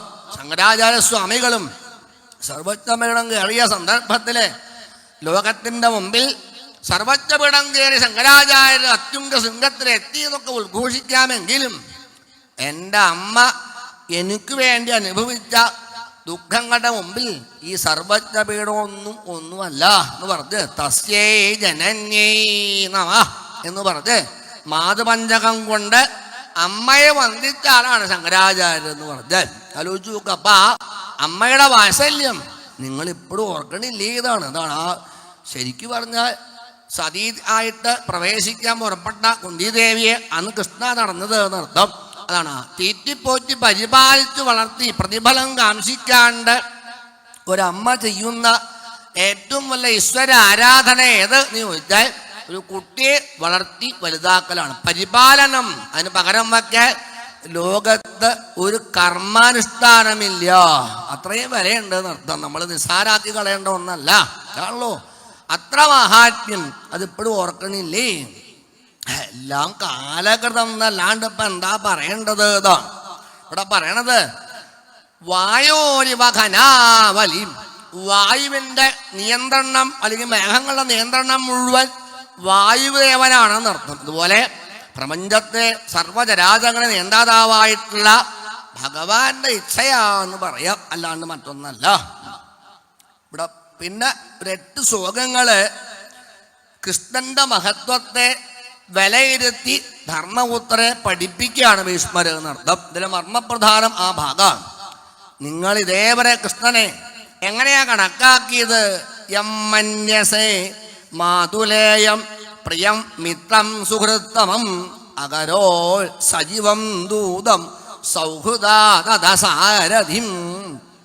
ഒരു കൂട്ടുകാരനായിട്ട്, അമ്മാവന്റെ വകയിലെ മകനായിട്ട്, അതേപോലെ സുഹൃത്തായിട്ട്, മന്ത്രിയായിട്ട്, ദൂതനായിട്ട്, പിന്നെ ഡ്രൈവർ സീറ്റിൽ ഇരിക്കുക ആരുമില്ല, എന്നാ കയറിയിരുന്നോ എന്ന് പറഞ്ഞ് കയറിയിരുന്ന് സാരഥിയായിട്ട് കൃഷ്ണൻ. ഇങ്ങനെയൊക്കെ ഭംഗിയായിട്ട് നിങ്ങൾ കൃഷ്ണനെ മനസ്സാക്കിയിട്ടുണ്ട്. പക്ഷേ കൃഷ്ണന്റെ മഹിമകള് അങ്ങനെ അധികം പേർക്കൊന്നും മനസ്സാക്കാൻ പറ്റിയിട്ടില്ല. ഇവിടെ പറയുന്നുണ്ട് ദേവർഷി നാരദാദികൾക്ക് പറ്റി, അങ്ങനെ എല്ലാവർക്കും മനസ്സാക്കാൻ പറ്റുന്ന ഒന്നല്ല. കമലദേവന് പറ്റിയിട്ടുണ്ട്, നിങ്ങൾക്ക് അത് വേണ്ടോണം പറ്റിയിട്ടില്ല എന്നാണ് അതിനർത്ഥം. എന്താ അത്? കൃഷ്ണനെ ഈ നിലയിലൊക്കെ കണക്കാക്കിയെങ്കിലും അങ്ങനെയൊന്നും കണക്കാക്കേണ്ട ആളല്ല കൃഷ്ണൻ.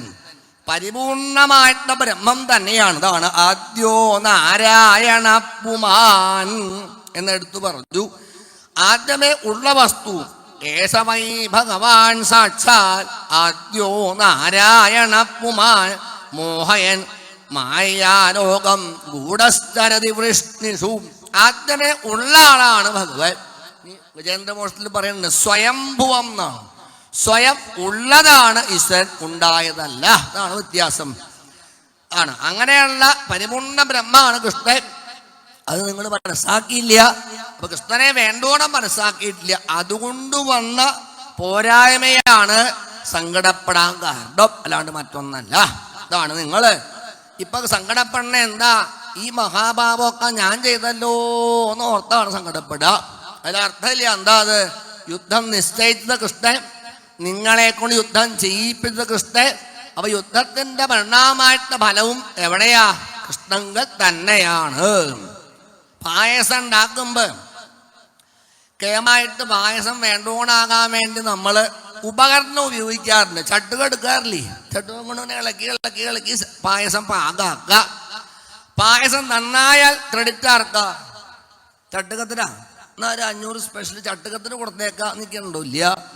പായസം നന്നായാൽ അതിൻ്റെ കേമത്തെ മുഴുവൻ പാചകക്കാരനാണ് എന്നർത്ഥം. പായസം ചീത്തയായാലോ അതിൻ്റെ പല ആർക്കാ? അപ്പോഴും പാചകക്കാരന് ചെപ്പക്കുറ്റിക്ക് ഒന്ന് കൊടുത്തു വിടും, ഇനി മേലെ അങ്ങോട്ട് വന്നേക്കരുത് എന്ന് പറയില്ലേ? അല്ലേ? അപ്പം നന്നായാലും ചീത്തയായാലും ഫലം ആരെയാ ബാധിക്കുക? പാചകക്കാരനെ അല്ലേ? ഇതുപോലെ കുരുക്ഷേത്ര യുദ്ധത്തിങ്കൽ പാചകക്കാരനാണ് വാസ്തവത്തിൽ കൃഷ്ണൻ. ഉപകരണങ്ങൾ മാത്രമാണ് പാണ്ഡവന്മാര്. അപ്പൊ ഒരിക്കലും പോരായ്മകള് ഉപകരണത്തെയല്ല പാചകക്കാരനെയാണ് ബാധിക്കുക. നിമിത്തമാത്രം ഭവ സവ്യസാചി എന്ന് പറയാൻ കാരണമാണ് നീ ഒരു നിമിത്തായി എന്നല്ലാണ്ട് ഇങ്ങനെയല്ല. അത് മനസ്സാക്കൂതാം. ചെസ് കളിക്കുമ്പോൾ ജയപരാജയങ്ങൾ നിശ്ചയിക്കാൻ വേണ്ടി നമ്മൾ കരുക്കൾ ഉപയോഗിക്കാറില്ലേ? കുതിരക്കരു നീക്കിപ്പോ കളി ജയിച്ചു നിൽക്കുക. കുതിരക്കരു പറയാ ഞാൻ കാരണം ജയിച്ചു. എന്ത് വിട്ടിത്താ? ആ കരു നീക്കിയാളുടെ കേമത്തം കൊണ്ടല്ലേ കളി ജയിച്ചതെങ്കിൽ ഇതേപോലെ കുരുക്ഷേത്ര യുദ്ധത്തിലെ കരുക്കള് പാണ്ഡവന്മാര്, നിയന്താതാവ് കൃഷ്ണൻ അത് മറന്നു. അതാണ് വായോരിവ ഖനാവലി എന്ന് ഉദാഹരണം പറഞ്ഞത്. മേഘങ്ങൾക്ക് സ്വന്തമായി ശക്തി ഉണ്ടോ? ശക്തിയില്ല. ആ മേഘങ്ങൾ ചലിക്കണമെങ്കിൽ വായുദേവൻ നിശ്ചയിക്കണ്ടേ? തെക്കോട്ട് കാറ്റ് ഊതിയ തെക്കോട്ട്, വടക്കോട്ട് ഊതിയ വടക്കോട്ടില്ലേ? അപ്പൊ നിയന്താതാവ് ആരാ മേഘങ്ങളുടെ? വായുദേവനെങ്കിൽ പ്രപഞ്ചത്തിലെ സർവചരാചരങ്ങളുടെ നിയന്താതാവ് കൃഷ്ണൻ. ആ നിലയിൽ കണക്കാക്കേണ്ടിയിരുന്നില്ലേ? അങ്ങനെ കണക്കാക്കിയില്ല. അമ്മാവന്റെ വകയിലെ മകൻ, കൂട്ടുകാരൻ, ഡ്രൈവറുകാരൻ, അങ്ങനെ വിചാരിച്ചാൽ പോരാ. അതുകൊണ്ട് ആ തെറ്റിദ്ധാരണ കൊണ്ടുവന്ന പോരായ്മയെ തിരുത്താണ്. അതുകൊണ്ട് തെറ്റിദ്ധാരണ മാറണം. നിങ്ങളാരെയും കൊന്നിട്ടില്ല, നിങ്ങളെ വിചാരിച്ചാൽ ആരെയും കൊല്ലാൻ സാധിക്കുകയുമില്ല എന്നുള്ളത് ബോധ്യപ്പെടുത്തി കൊടുത്തു. എന്നിട്ടാണ് ആ ഉപദേശം ധർമ്മപുത്രയുടെ ഉള്ളിൽ തട്ടി. ശരിയല്ലേ? ഈ മഹാധന്മാരെയൊക്കെ എനിക്ക് ജയിക്കാൻ പറ്റിയെങ്കിൽ പൗരുഷം കൃഷ്ണാനുകമ്പിതം, കൃഷ്ണന്റെ കാരുണ്യം കൊണ്ടെന്നല്ലാണ്ട് എന്റെ കേമത്തല്ല. അതങ്ങോട്ട് ബോധ്യം വന്നു. ധർമ്മപുത്രര് രാജ്യഭാരം ഏക്കാൻ തയ്യാറായി എന്ന് കണ്ടപ്പോ ഒരു കൃതാർത്ഥത ഭീഷ്മർക്കുണ്ടായി. എന്നിട്ടാണ് ഭീഷ്മര് ആ ദൃഷ്ടി മുഴുവൻ ഭഗവാന്റെ തിരുമുഖത്ത് അങ്ങോട്ട് പതിപ്പിച്ചു. ഹിമവെട്ടാണ് ദൃഷ്ടി ഭഗവാൻ ഉറപ്പിച്ചുകൊണ്ടുള്ള ധ്യാന സമ്പ്രദായം എന്നാണ്.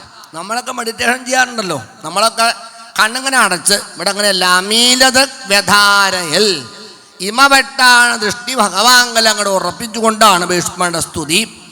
ഗിരസഹസ്രണി വിമുക്തംഗം മന ആദിപൂരുഷേ കൃഷ്ണേലസൽപീതപണേ ചതുർഭുജേ പുരസ്ഥിതേ അമീലത വ്യധാരയൽ. സഹസ്രണി ഒരു വിശേഷണമാണ്. 1000 സൈന്യങ്ങളെ ഒരേ സമയത്ത് നിയന്ത്രിക്കാൻ ശക്തിയുള്ള ആള് ഭീഷ്മരുടെ യോഗ്യതയാണ്. അത് ഒരർത്ഥം. മറ്റൊരർത്ഥം ഭാഗവതത്തിന് മുഖ്യ വ്യാഖ്യാനമാണ് ശ്രീധരീയം. ശ്രീധരീയത്തിൽ അങ്ങനെയല്ല, ഗിരസഹസ്രണി എന്ന് ചേർത്ത് വായിക്കുന്നതാണ്. ഗിരസഹസ്രണി എന്ന് വെച്ചാൽ അർത്ഥം മാറാം. 1000 അർത്ഥവത്താകുന്ന വാക്കുകൾ പ്രയോഗിക്കാൻ കഴിവുള്ള ആള്. ഇതാണ് സഹസ്രനാമം എന്ന് പറയാൻ കാരണം. വിശ്വസഹസ്രനാമം അപ്പോഴാണോ ജപിച്ചത്. ഇവിടെ 1000 അർത്ഥത്തോടു കൂടിയിട്ടുള്ള വാക്കുകൾ ഗിരസഹസ്രണി ആ നിലയിൽ ജപിച്ചുകൊണ്ട് ദൃഷ്ടി ഭഗവാങ്ങൾ പതിപ്പിച്ച് ഇനി മറ്റൊന്നുമില്ല നിലയിൽ ഭീഷ്മരുടെ ഗംഭീരമായിട്ടുള്ള സ്തുതി. 3 യോഗങ്ങൾ ഒരുമിച്ച് സമന്വയിപ്പിച്ചുകൊണ്ടുള്ള ഭാഗവതത്തിലെ ഏകസ്തുതി ഏതാന്ന് ചോദിച്ചാൽ ഭീഷ്മസ്തുതി മാത്രം. കർമ്മയോഗം, ജ്ഞാനയോഗം, ഭക്തിയോഗം, ഇത് 3 ഒരേ ഭഗവാങ്കലേക്ക് ലയിപ്പിച്ചുകൊണ്ടുള്ള ശ്രീമദ് ഭാഗവതത്തിലെ ഏകസ്തുതി ഭീഷ്മസ്തുതി മാത്രമാണെന്നർത്ഥം. അതിൻ്റെ ആദ്യത്തെ ശ്ലോകം ഇതിമതിരുപകൽപിതാ വിതൃഷ്ണ ഭഗവതി സത്വത പുംഗവേ വിഭുംനി സ്വസുഖമുപഗതേ ഗോജിൽ വിഹർത്തും പ്രഗതിമുപേയുഷീയൽ ഭവപ്രവാഹം. വിതൃഷ്ണ എന്നാണ് പദം. എൻ്റെ മനസ്സ് ആശയറ്റവണ്ണം അവിടത്തേക്ക് ആവേശിക്കൽ കഴിഞ്ഞു നാം. ആശയറ്റവണ്ണം എന്ന് പറഞ്ഞാൽ മറ്റാഗ്രഹങ്ങളും പ്രതീക്ഷകളും ഇല്ലാതെ നിലയിൽ അവിടത്തേക്ക് പൂർണ്ണമായിട്ട് ഞാൻ സമർപ്പിക്കൽ കഴിഞ്ഞു.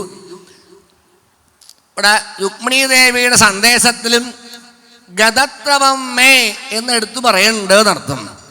അവിടുത്തെ ഗുണങ്ങളാകുന്ന കഥകൾ സുത്വാഗുണാൻ ഭുവനസുന്ദര ധാരാളം ചെവി കൊണ്ട് കേട്ടിട്ട് എൻ്റെ മനസ്സ് ആശയറ്റവണ്ണം അവിടത്തേക്ക് പൂർണ്ണമായിട്ടാകൽ കഴിഞ്ഞൂതാം. എന്താത് അത് വന്നാൽ പിന്നെ പിൻവലിയും എന്ന് വിചാരിക്കേണ്ടതാണ്. അതാണ് തിക്തമായിട്ട് എന്തു വന്നാലും വിതൃഷ്ണ പൂർണ്ണമായാൽ അവിടുന്ന് പിൻവലിയിലില്ല എന്നർത്ഥം. അതാണ് ആ നിലയിൽ എൻ്റെ മനസ്സ് ഇനി കേൾക്കാം. നവമസ്കന്ധത്തിൽ പറയുന്നുണ്ട്. ഇതേപോലെ ഒരു ഭക്തന്റെ വാക്കുണ്ട്. പ്രത്യേകിച്ച് ഖഡ്വാങ്കൻ പറയുന്നുണ്ട് ഭഗവാന്റെ മുമ്പില്, എൻ്റെ മനസ്സ് അവിടത്തെ അല്ലാണ്ട് വേറൊരാളെ ഞാൻ വിചാരിക്ക തന്നെ ഉണ്ടായിട്ടില്ല എന്നാണ്. ഇത് പറയാൻ പറ്റേണ്ട ഇതാണ് ആണ്. അവിടത്തെ അല്ലാണ്ട് വേറൊരാളെ കുറിച്ച് ഞാൻ വിചാരിച്ചിട്ട് പോലും ഇല്ല. ഖഡ്വാങ്കൻ ഭീഷ്മരും അതെ, എൻ്റെ മനസ്സ് കൃഷ്ണ അവിടത്തേക്ക് ആശയത്തവണ്ണം ആവേശിക്കൽ കഴിഞ്ഞു. ഇവിടെ പറയണു സത്വത പുങ്കവേ വിഭൂംനി. സത്വത പുങ്കവ എന്ന് വെച്ചാൽ യാദവശ്രേഷ്ഠൻ എന്ന അർത്ഥമാണ്. മറ്റൊരു ഇത് പറഞ്ഞാൽ സാത്വതന്റെ വംശത്തിൽ പിറന്നവൻ എന്നർത്ഥം. സാത്വതൻ യദുവിന്റെ പരമ്പരയിൽ വന്ന രാജാവാണെന്നർത്ഥം. അപ്പൊ സത്വത പുങ്കവേ വിഭുംനി, സത്വത പരമ്പരയിൽ വന്ന ആളാണ് ഭഗവാൻ. യാദവശ്രേഷ്ഠനാണല്ലോ. അങ്ങനെയുള്ള അവിടത്തേലേക്ക് എൻ്റെ മനസ്സ് ലജ്ജ വിട്ട് ആവേശിക്കൽ കഴിഞ്ഞു. അവിടുന്ന് എന്തിനാ വാസ്തവത്തിൽ വേഷം കെട്ടി വന്നേക്കണത്? സ്വസുഖം ഉപഗതേ കൊജിൽ വിഹർത്തും പ്രഗതി ഉപേയുഷീയൽ ഭവപ്രവാഹ. ഭഗവാൻ വാസ്തവത്തിൽ ആരാ? ഈശ്വരൻ പറയാ ആത്മാരാമനായിട്ടുള്ള ആളാണ് ഈശ്വരൻ എന്ന് പറഞ്ഞാൽ. മറ്റു വിഷയങ്ങളില്ലാണ്ട് രമിക്കണ ആളാണ് ആത്മാരാമൻ എന്ന് പറഞ്ഞാൽ. നമുക്ക് വേണ്ടി പേരിടുമ്പോൾ ആത്മാരാമൻ എന്നൊക്കെ പേരിടാം, ഇട്ടിട്ട് കാര്യമൊന്നുമില്ല. നമ്മളൊക്കെ വിഷയാരാമന്മാരാണ് അല്ലേ? ആലോചിച്ച് നോക്കുക, ഒരു മിനിറ്റ് നമുക്ക് ഏതെങ്കിലും വിഷയമായിട്ട് ബന്ധപ്പെടാണ്ടിരിക്കാൻ പറ്റുമോ? ഇപ്പൊ ബാക്കിയൊക്കെ ഉപേക്ഷിക്കാം. എൻ്റെ ദൈവമേ, മൊബൈലിനെ ഉപേക്ഷിക്കേണ്ട കാര്യം പറ്റുമോ? ഭാര്യ വേണേ ഉപേക്ഷിക്കാൻ വിരോധമൊന്നുമില്ല, പക്ഷെ ആ സാധനം ഉപേക്ഷിക്കാൻ വയ്യ. വായനയ്ക്ക് പോയാലും അതില്ലാണ്ട് വയ്യ ആണ്. അപ്പൊ എന്തെങ്കിലും വിഷയമായിട്ട് ബന്ധപ്പെടുകൊണ്ടാണ് നമ്മൾ രമിക്കുക. അതുകൊണ്ട് നമുക്ക് വിഷയാരാമന്മാരാണ്. എന്നാ ഗുരുവായൂരപ്പനോ ആത്മാരാമൻ. പിന്നെ എന്തിനാ അങ്ങോട്ട് ഈ വേഷമൊക്കെ കെട്ടി ഇങ്ങോട്ട് വന്നത് എന്നാണെങ്കിൽ വിഹർത്തും പ്രഗതി ഉപേയുഷീയൽ ഭവപ്രവാഹ. മറ്റുള്ളവർക്ക് തന്നെ മനസ്സാവണ്ടേ, അവർക്ക് ആനന്ദം കൊടുക്കണ്ടേ, അതിനു വേണ്ടിയിട്ടാണ് രൂപനാമങ്ങളായിട്ട് ഇങ്ങോട്ട് പോകുന്നത് എന്നർത്ഥം. അല്ലാണ്ട് ഭഗവാന് വേണ്ടിയിട്ടല്ല അവതാരങ്ങൾ, നമുക്ക് വേണ്ടിയിട്ടാണ്. ഉദാഹരണം പറഞ്ഞാൽ മനസ്സാവും, തീറ്റക്കാരിയാണെങ്കിൽ പെട്ടെന്ന് മനസ്സാവും. ഈ അരിമാവില്ലേ, അത് ഡയറക്റ്റ് ഇങ്ങനെ കഴിച്ചുകൊണ്ട് സുഖം അനുഭവിക്കാൻ പറ്റുമോ? എന്നാൽ പിന്നെ എന്താ എളുപ്പമായി, 2 കിലോ മാവ് മേടിച്ച് ഫ്രിഡ്ജിൽ വയ്ക്കുക, രാവിലെ എടുക്കുക, വായ പൊളിക്കണ എന്ന് പറഞ്ഞ് വായിലേക്ക് ഒരു കയ്യിൽ ഒഴിക്കുക. നെയ്റോസ്റ്റിൻ്റെ ഫലമായെന്ന് പറഞ്ഞാൽ ചെപ്പക്കുറ്റിക്ക് അടിക്കില്ലേ മോൻ, അടിക്കാണ്ടിരിക്കുമോ?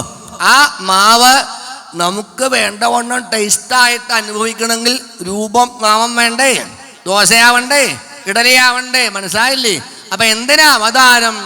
ഈശ്വരന് വേണ്ടിയിട്ടല്ല, മറ്റുള്ളവർക്ക് തന്നെ മനസ്സിലാക്കണം, തന്നിൽ ആനന്ദം അനുഭവിക്കണം, അതിനു വേണ്ടിയിട്ടാണ്, തനിക്ക് ആനന്ദത്തിനല്ല. അതാണ് സ്വസുഖം ഉപഗതേ ഗോജൽ വിഹർത്തും പ്രകൃതിമുപേയുഷീയൽ ഭവപ്രവാഹ ത്രിഭുവനകമനം തമാലവർണം രവികര ഗൗരവരാംബരം ദധാനേ വപു അലകുലാവൃതാനനാദ്യം വിജയസഖേരതിരസ്തുമേനവദ്യം. എൻ്റെ മനസ്സ് അവിടത്തേക്ക് പരിപൂർണമായിട്ട് ലയിക്കണമേ എന്ന് പ്രാർത്ഥിക്കാം. എങ്ങനെയുള്ള രൂപം? ത്രിലോകസുന്ദരമായിട്ടുള്ള രൂപം. തമാലവർണം, തമാല വൃക്ഷത്തിൻ്റെ പത്രത്തോട് ഉപമിക്കത്തക്ക രീതിയിലുള്ള വർണ്ണം.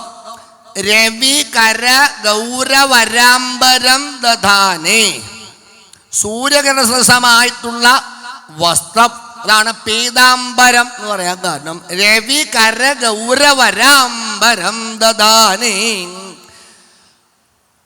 ഉദയസൂര്യന്റെ ശോഭ എന്നർത്ഥം.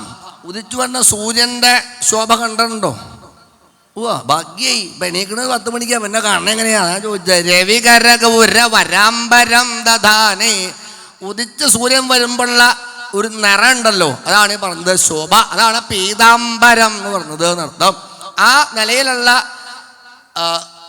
വസ്ത്രത്തോടു കൂടിയത് കുറുനിരകൾ അണിഞ്ഞ മനോഹരമായിട്ടുള്ള ആനനം വപു അളകകുല ആവൃത ആനലാബ്ജം വിജയസഖേരതിരസ്തുമേനവദ്യ. മനസ്സ് അങ്ങനെയുള്ള രൂപത്തിലേക്ക് ആവേശിക്കണേ. ഇനി ഇവിടെ പറയണു, യുദ്ധരംഗത്ത് വന്നാലോ യുദ്ധിതുരകരോ രജോ വിദുമ്ര വിശ്വ കജ ലുളിത സൗവാരലങ്കൃതാസ്യേ മമ നേശിതസരേ വിഭിദ്യമാന ത്വജി വിലസൽ കവചേസ്തു കൃഷ്ണ ആത്മാ. കുറുനിരകൾ അണിഞ്ഞ ആനന്ദത്തോടു കൂടിയിരുന്ന ഭഗവാൻ യുദ്ധരംഗത്ത് വന്നാലോ ക്ഷേമമായിട്ട് കുതിരകളെയൊക്കെ, കുതിരക്കുളമ്പടിയുടെ അതിൽ നിന്ന് ഉയരുന്ന പൊടിപടലങ്ങൾ, അങ്ങനെ തവിട്ട് നിറത്തോട് സദൃശമായിട്ടുള്ള കേശഭാരം പോരാ, ഞാൻ ഒന്ന് ഭംഗിയായിട്ട് അങ്ങേ അലങ്കരിക്കുകയുണ്ടായിട്ടുണ്ട്. വിസ്മൃതി പറഞ്ഞത് മമ നിശിതസരേ വിഭിദ്യമാന ത്വജി വിലസൽ കവചേസ്തു കൃഷ്ണ ആത്മാ. ഭീഷ്മര് ആവേശത്തോടെ അയക്കുന്ന അമ്പുകൾ മുഴുവൻ മാവിടത്തിൽ അങ്ങനെ സ്വീകരിക്കും ഭഗവാൻ. എന്താ ഭീഷ്മരുടെ പുഷ്പാഞ്ജലി ഇല്ല, ആയിക്കോട്ടെ, വിരോധമൊന്നുമില്ല. അങ്ങനെ കേമായിട്ട് കവചം ഭേദിച്ചുകൊണ്ട് ആ അമ്പുകൾ ഇങ്ങനെ അങ്ങോട്ട് കൊണ്ടപ്പോൾ എന്തായി? വില്ലുമംഗലത്തിൻ്റെ ഭാവനയിലൊക്കെ നോക്കിയാൽ മനോഹരമായിട്ട് പറയുന്നുണ്ട് സ്വാമി. വൈകുന്നേരം അങ്ങോട്ട് ആകുമ്പോൾ സൂര്യാസ്തമനത്തിന് കിരണങ്ങൾ അങ്ങനെ പതിക്കുമ്പോൾ കൃഷ്ണന്റെ തിരുമാറവിടെ അങ്ങനെ കാണുമ്പോൾ ചെമ്പരത്തിമാല ചാർത്തിയേക്കാണോ എന്ന് തോന്നുന്ന. എന്താ ഈ തുള്ളിത്തുള്ളിയായിട്ട് രക്തങ്ങളെ പൊടിഞ്ഞ് അങ്ങനെ നോക്കുമ്പോൾ ചെമ്പരത്തിമാല ചാർത്തിയതായിരിക്കുമോ എന്ന് തോന്നുന്ന. ഭാരതം ഭീഷ്മപർവത്തിൽ പറയണത് സ പുഷ്പ ഇവ കിംശുക, പൂത്ത് നിൽക്കുന്ന മുരുക്ക് പോലെ ഭഗവാന്റെ മാർവിട കാണപ്പെട്ടു. അപ്പൊ ഇതാണ് ആ കവചം അങ്ങനെ പൊളിയുന്നതാണ് ശരങ്ങളെ കൊണ്ട്. തുള്ളിയായിട്ട് രക്തക്കരങ്ങനെ പുരണ്ടുകൊണ്ടുള്ള ആ ഒരു വേഷയെ, ആ രൂപത്തിലേക്ക് എൻ്റെ മനസ്സ് ആവേശിക്കണേ. ഇതാണ്. പിന്നെയോ നിസപതി സഖിവജോ നിശമ്യമധ്യേ നിജപരയോ ബലയോരഥം നിവേശ്യ സ്ഥിതവതി പരസൈനികായുരക്ഷണാഹൃതവതി പാർത്ഥസഖേ രതിർമമാസ്തു. വിസ്മര് പറഞ്ഞു എന്നാണ് ശ്രീകൃഷ്ണനോട്. അതെ, യുദ്ധരംഗത്ത് വന്നപ്പോഴും പഴയ പണിക്ക് മാറ്റമൊന്നും വരുത്തിയില്ല എന്നാണ്. അപ്പോൾ ചോദിച്ചു, എന്താ ഈ പഴയ പണി? മോഷണം യുദ്ധരംഗത്ത് വെച്ചുകൊണ്ട് കളവുണ്ടായി. അല്ലെങ്കിലും എല്ലാവരും കുഹക കുഹക കള്ളാന്നാണ് വിളിക്കണത് തന്നെ. അപ്പോൾ ചോദിച്ചു, അത്ര എന്താ ഇപ്പോൾ പുതിയ ഒന്ന്? ഭീഷ്മര് പറയാ, യുദ്ധരംഗത്ത് വച്ചും പഴയ സ്വഭാവത്തിന് മാറ്റമൊന്നുമില്ല, കളവുണ്ടായി ഇതാണ്. അപ്പൊ ചോദിച്ചു, എന്താ കളവ് നടത്തിയത് അറിയണല്ലോ. ഇതാണ് പറഞ്ഞത്, പരസൈനികായുരക്ഷണാഹൃതവതി പാർത്ഥസഖേ രതിർമമാസ്തു. യുദ്ധരംഗത്ത് സാരഥിയാണല്ലോ ഭഗവാൻ. തേര് തെളിക്ക എന്ന് മാത്രമല്ല സാരഥ്യം, ചില കർത്തവ്യങ്ങളൊക്കെ സാരഥിക്കുന്നുണ്ട്. യുദ്ധരംഗത്ത് വന്നാൽ യുദ്ധത്തിൽ എതിർപക്ഷത്ത് നിൽക്കുന്ന ശത്രുക്കളെയൊക്കെ പരിചയപ്പെടുത്തി കൊടുക്കുക എന്നുള്ളത് സാരഥിയുടെ ചുമതലയാണ്. ഇതാണ് ഗുരുവായൂരപ്പൻ ഒരു സാരഥി എങ്ങനെയാവണമെന്ന് പഠിപ്പിച്ചാലോ. ഇതാണ് ഡോറ് കണ്ട് തുറന്നു കൊടുത്ത് ഇറക്കി വിട്ടാൽ മാത്രം പോരാ. നേരെ മറിച്ച് യുദ്ധരംഗത്ത് കേമായിട്ട് നിൽക്കുന്ന ശത്രുക്കളെപ്പെട്ട ആൾക്കാരെ പരിചയപ്പെടുത്തി കൊടുക്കുക, അത് ചുമതലയുണ്ട്. അതാണ് ഇവിടെ പറഞ്ഞത്. ശത്രുക്കളുടെ നടുവിൽ കൊണ്ട് തേരങ്ങോട്ട് നിർത്തി കഴിഞ്ഞാൽ ഒരു പരിചയപ്പെടുത്തലുണ്ട്. ഭീഷ്മര് പറയാ, നമ്മളൊക്കെ പരിചയപ്പെടുത്തണേ എങ്ങനെയാ? അതാട്ടോ വേലായുധൻ എന്ന് പറഞ്ഞ് ചൂണ്ടിക്കാണിക്കും. എന്നാ ഗുരുവായൂരപ്പൻ കൈ ചൂണ്ടിയിട്ടല്ല, അക്ഷണ നോട്ടം കൊണ്ട്, കണ്ണുകൊണ്ട്. അതാത് കേസ് അങ്ങനെ നോക്കും. എന്നിട്ട് തിരിഞ്ഞ് അർജുനന്റെ മുഖത്തേക്ക് നോക്കിയിട്ട് പറയാ, ആളെ മനസ്സിലായില്ലേ? ഭീഷ്മര് പറയാ, അവന്റെ ആയുസ്സും പോയി ആരോഗ്യവും പോയി. കണ്ണുകൊണ്ട് കടാക്ഷങ്ങളെ കൊണ്ട് ആയുസ്സും ആരോഗ്യത്തെ മുഴുവൻ ആവാഹിച്ച് കൊണ്ട് എടുത്ത് അർജുനൻ അങ്ങോട്ട് കൊടുക്കുക, അത്രയും. ഇനി അർജുനന്റെ ചുമതല എന്താ? മഹാഭാരതത്തിൽ പറഞ്ഞത്, വേണമെങ്കിൽ നീ ആ ശരീരത്തെ ഒന്ന് മുറിച്ച് താഴെ ഇട്ടേക്കുന്നതാണ്, അത്രേ ഉള്ളൂ, വേറൊന്നുമില്ല. ബാക്കി കാര്യമൊക്കെ ഞാൻ ചെയ്തിട്ടുണ്ട്. ഇതാണ് നാരായണീയത്തിലെ ഭട്ടരിപ്പാണ് എടുത്തു പറയണ ഒരു ഭാഗമുണ്ട്. നിങ്ങൾ വായിക്കണവരാണല്ലോ. പാണ്ഡവാനാം കിം അകാരിഷി എന്ന് ചോദ്യമാണ് മേൽപ്പത്തൂരിന്റെ. ഗുരുവായൂരപ്പ പറയാണ്ട് വയ്യാതാണ്. പാണ്ഡവന്മാർക്ക് എന്തെന്തൊക്കെ ചെയ്തു എന്നല്ല ചോദിച്ചത്, എന്ത് ചെയ്യാണ്ടിരുന്നു എന്നാണ്. എല്ലാം ചെയ്തിട്ടുണ്ട് അല്ലേ? സാരഥിയാവണമെങ്കിൽ തയ്യാറാണ്, വിരോധമൊന്നുമില്ല. ഇങ്ങനെ എന്തും തയ്യാറായിട്ടൊരാള് നോക്കൂ, ആയുസ് ആരോഗ്യം മുഴുവനും ഇങ്ങനെ കണ്ണുകൊണ്ടിങ്ങനെ ഒഴിഞ്ഞെടുത്ത് അർജുനങ്ങനെ ഏൽപ്പിച്ചു കൊടുക്ക. അത് ഞാൻ നേരിട്ട് അങ്ങോട്ട് കണ്ടുതാ. അതാണ് മീരാഭായി പറഞ്ഞത്, ബെഡാ ചിത്തജോർ, ഒന്നേ ഉള്ളൂ രണ്ടില്ലാതാണ്. ഇത് ആര് പറയാണ്ട് ചിത്തത്തെ ഇങ്ങനെ കട്ടെടുക്കുന്ന ഒരു കാരുണ്യമൂർത്തി, അത് ഗുരുവായൂരപ്പനേക്കാൾ കേമായിട്ട് മറ്റൊന്നില്ല. ആ സമയത്ത് ഭീഷ്മർക്കൊരു വെമ്പലുണ്ടായതാണ്. ഉദിച്ചിടുന്ന ബ്രഹ്മത്തെ കണ്ടിട്ടു കൊതിച്ചിടുന്നു ജീവനും അപ്പോഴേ. കൃഷ്ണങ്ങളിലേക്ക് എത്താനുള്ള ആവേശം അതിപ്പോ ഏത് ജീവാത്മാക്കൾക്കും ഉണ്ടാവാണ്ടിരിക്കൂ, ഭീഷ്മർക്കും തോന്നിയതാണ്. ഇവിടെ ഭീഷ്മര് പറയാ, എനിക്കതങ്ങോട്ട് കണ്ടപ്പോ തോന്നി. എന്താണെന്നറിയോ? കൃഷ്ണന്റെ കയ്യിൽ നിന്ന് മോക്ഷം വാങ്ങാൻ പറ്റിയൊരു സന്ദർഭം ഇപ്പൊ തന്നെയാണ്, സംശയമൊന്നുമില്ല. അതുകൊണ്ട് ഞാൻ എന്താ ഉണ്ടായത് എന്ന് കൃഷ്ണനെ ഓർക്കണുണ്ടോ? ഞാൻ കൂരമ്പുകളെ കൊണ്ട് അർജുനെ അങ്ങോട്ട് വിവശനാക്കിയതാണ്. എന്താ? അർജുനൻ തളർന്നാലേ മറ്റേ ആള് ചാടുള്ളൂ. അതാണ് സൂത്രേ. അർജുനെ വിവശനാക്കി കൃഷ്ണനെ അവിടുന്ന് ചാടിക്കണം.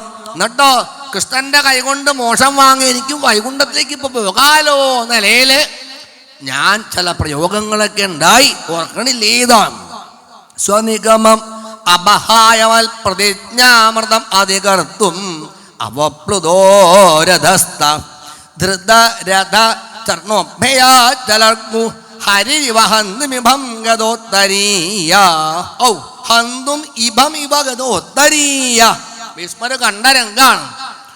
ആനയുടെ മസ്തകത്തിലേക്ക് സിംഹം പരാക്രമത്തോടെ ചാടണ പോലെ ഉത്തരിയൊക്കെ ഉതിർന്ന് വീണ് കഴിഞ്ഞൊരു ചാട്ടകട ഉണ്ടായതാണ്. ഭട്ടരിപ്പാട് നാരായണത്തിൽ മാത്രം പറയണ ഒരു ഭാവം, നമ്രശിരസ. നാരായണത്തിന്റെ പ്രയോഗം അങ്ങനെയാണ്. ആ ചാട്ടം അങ്ങോട്ട് കഴിഞ്ഞപ്പോഴേ കൈവശണ്ടായ ആയുധങ്ങളൊക്കെ ഒരേറങ്ങോട്ട് കൊടുത്തു ഭീഷ്മരകത. എന്താ? ഇപ്പൊ കൃഷ്ണൻ എൻ്റെ കഴുത്തറുത്ത് എനിക്കും കൃഷ്ണന്റെ ലോകത്തേക്ക് പോകാലോ എന്ന് വിചാരിച്ച് ശിരസ് ഇങ്ങനെ താത്തി തൊഴുതിങ്ങനെ നിൽക്കാത്ര ഭീഷ്മര്.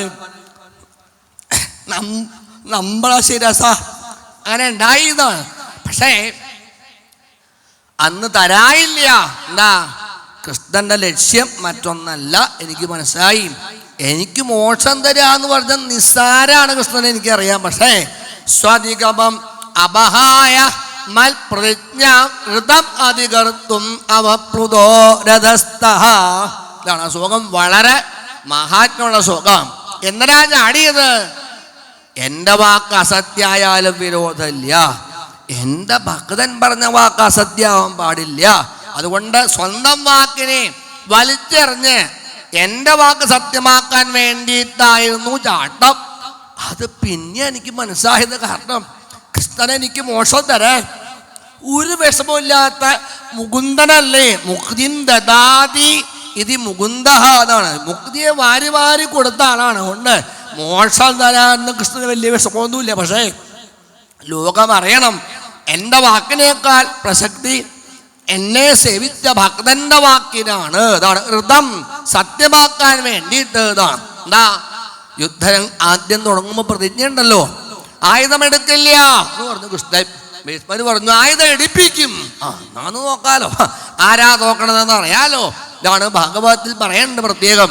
കൃഷ്ണാവതാരം എടുത്തപ്പോൾ ഭഗവാൻ നിശ്ചയിച്ചു എന്നാണ്, എനിക്കിങ്ങനെ എല്ലാവരുടെ മുമ്പിൽ തോക്കാനാണ് ഇഷ്ടം.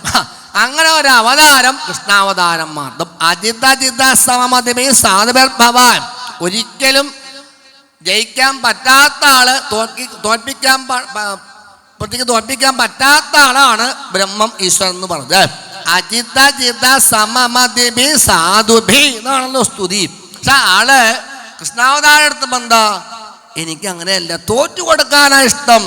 ആ ബാല്യലയിൽ കാണാം, സീതാമാവെന്ന കൂട്ടുകാരനുമായി യുദ്ധത്തെ ഏറ്റുമുട്ടി തോറ്റു. എന്നിട്ട് എന്തായി, ഉപ്പും ചാക്ക് ചുമക്കണ പോലെ സീതാമാവനെ ഇങ്ങനെ ചുമന്നുകൊണ്ട് പോവാ കൃഷ്ണൻ. ഉണ്ടായില്ലേ, തോറ്റു കൊടുക്ക. കുചേലന്റെ മുമ്പില് അജിതം പരാജിതം.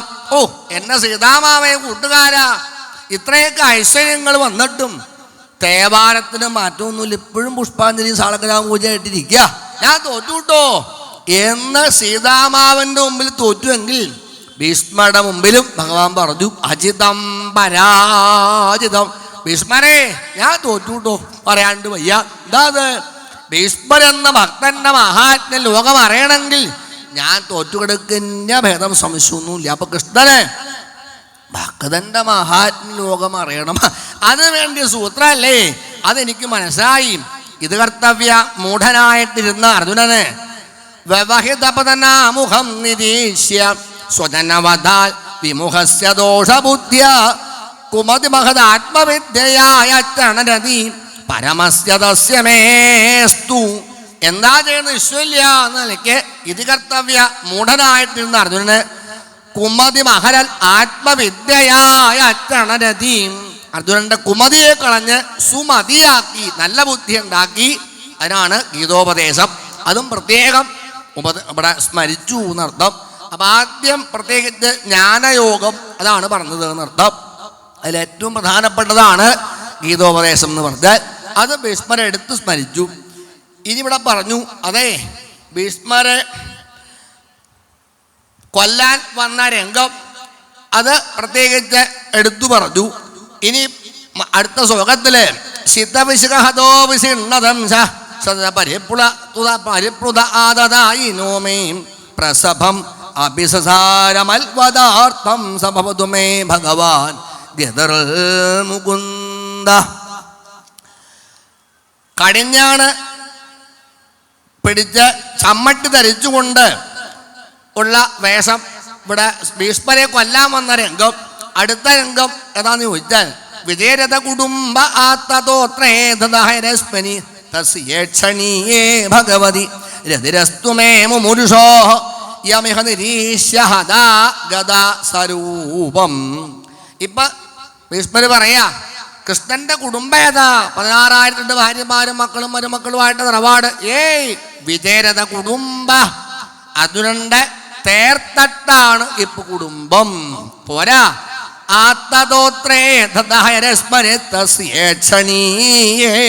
ചമ്മട്ടി പിടിച്ച് കടിഞ്ഞാണും ധരിച്ചുകൊണ്ടുള്ള ആ രൂപം അതൊന്ന് കണ്ടാ മതി. നിരീശ്യ ഹദാ ഗദാ സ്വരൂപം. ഇത് കണ്ടുകൊണ്ട് എത്ര പേർക്കാ കൃഷ്ണ അന്ന് മോക്ഷം കൊടുക്കുന്നുണ്ടായത്. ഉദ്ധവൻ സ്മരിക്കണുണ്ടല്ലോ, പാർത്ഥാസ്തഭൂതാ പദം ആപുരസ്യ എന്ന് കേൾക്കാം. വിതുരോദ്ധവ സംവാദത്തിൽ പറയുന്നുണ്ട്. വിതുരനോട് പറയാണ്, എന്തൊരു ഭാഗ്യ ആർക്ക് കുരുക്ഷേത്ര പുണ്യഭൂമിയില്. അപ്പൊ ചോദിച്ചു വിതുരൻ, ആർക്കാ ഭാഗ്യം? അർജുനന്. അർജുനന് ഭാഗ്യം കുറവാ, അർജുനന്റെ ശത്രുക്കൾക്കാണ് ഭാഗ്യം. ഉദ്ധവൻ പറഞ്ഞ അങ്ങനെയാണ്. എന്താ?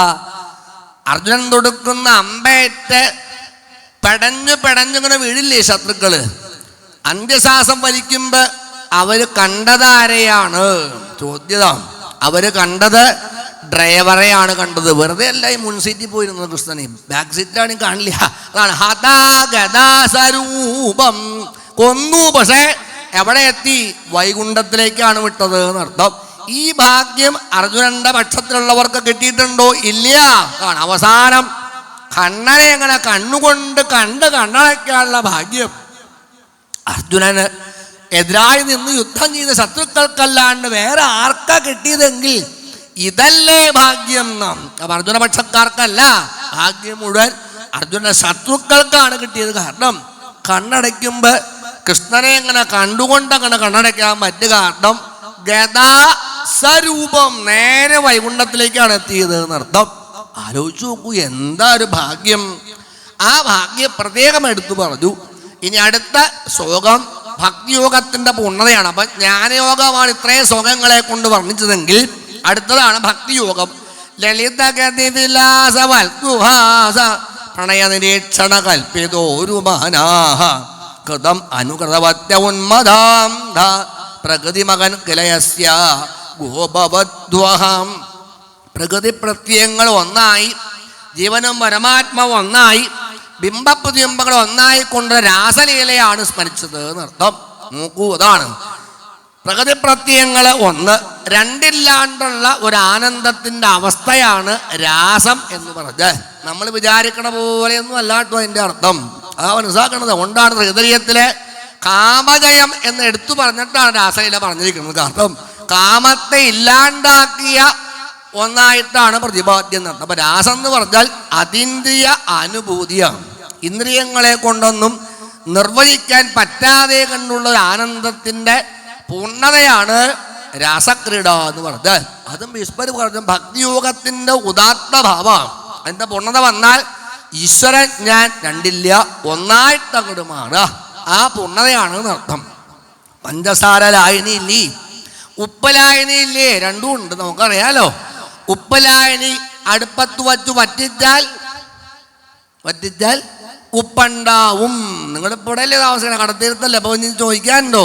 വറ്റിക്കുന്നതോറും ഉപ്പുണ്ടാവില്ലേ? ഉറപ്പല്ലേ. പഞ്ചസാര ലായനി അടുപ്പത്ത് വച്ചു വറ്റിച്ചാൽ പഞ്ചസാര ഉണ്ടാവുകയില്ല. അതാ വ്യത്യാസം. അതാണ് രണ്ട് കെമിക്കൽ ചേഞ്ചാണ്. ഒന്ന് ഫിസിക്കൽ, ഒന്ന് കെമിക്കലാണ്. അതാണ് രണ്ടില്ലാണ്ട് ഒന്നായ ആനന്ദത്തിന്റെ പരാഗമാണ് രാസം എന്ന് പറഞ്ഞ്. അതീന്ദ്രിയ അനുഭൂതി എന്ന് തന്നെയാണ്. അതാണ് രണ്ടില്ലാണ്ട് ഒന്നാകുന്ന ഒരു ആനന്ദ അതിരേകത്തിന്റെ അവസ്ഥ. അതാണ് രാസലീല എന്ന് പറഞ്ഞത്. അത് ഗോപസ്ഥികളായിട്ട് ഭഗവാൻ കൊടുത്ത രംഗം. ഭക്തിയോഗത്തിന്റെ ഉദാത്ത ഭാവമായിട്ട് വിസ്മരത് വിലയിരുത്തി. ഇനി അടുത്തതാണ് കർമ്മയോഗം. മുനിഗണപവറ്റ സങ്കുലേന്ദ സദസി യുധിഷ്ഠിര രാജസൂയ ഏഷാം അർഹണ ഉപഭേദമേക്ഷണീയോ മമ ദശിഗോചര ഏഷ ആവിരാത്മാം. രാജസൂയാണ് സ്മരിച്ചത്. കർമ്മയോഗത്തിന്റെ പൂർണ്ണതയാണ് രാജസൂയ എന്ന് പറഞ്ഞത്. വ്യത്യസ്തമാവുന്ന ഭാവങ്ങള് ഒരേ ബ്രഹ്മത്തിലേക്ക് ലയിച്ചങ്ങോട്ട് ചേരുക, രണ്ടില്ലാണ്ടാവുക. അവിടെ ഏതാ? അപ്പൊ കർമ്മം വാസ്തവത്തിതാണ്. എനിക്ക് മമത കളഞ്ഞ ഈശ്വരൻ്റേത് എന്ന പൂർണ്ണ സമർപ്പണത്തിലേക്ക് എത്താനാണ് കർമ്മയോഗം. കർമ്മം വേറെ, കർമ്മയോഗം വേറെ എന്നാണ്. ഇന്ദ്രായ സ്വാഹ എന്ന് ചൊല്ലിക്കൊണ്ട് സുവത്തി നെയ്യ് ഹോമകുണ്ടത്തിൽ ഹോമിച്ചാൽ അത് കർമ്മമാണ്.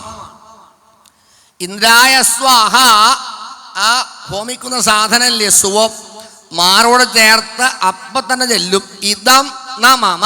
അപ്പൊ കർമ്മയോഗമായി. അത്ര വ്യത്യാസമുള്ളൂ. അപ്പൊ എൻ്റെ വിട്ട് ഈശ്വരൻ്റേത് അതിലേക്ക് എത്താനുള്ള ഉപാധിയാണ് കർമ്മം എന്ന് പറഞ്ഞത്. രാജസൂയത്തിൽ അങ്ങനെയല്ലേ ഉണ്ടായത്.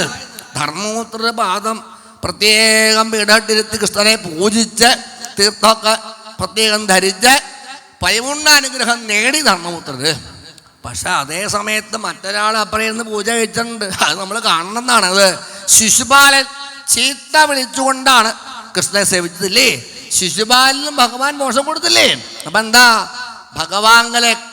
ഭഗവാങ്കലേക്ക് എത്താൻ വ്യത്യസ്ത ഭാവങ്ങള് എത്തിക്കഴിഞ്ഞാൽ എല്ലാം ഒന്നു തന്നെയാണ്. അതാണ് വാഴകുന്നം പാടിയത്.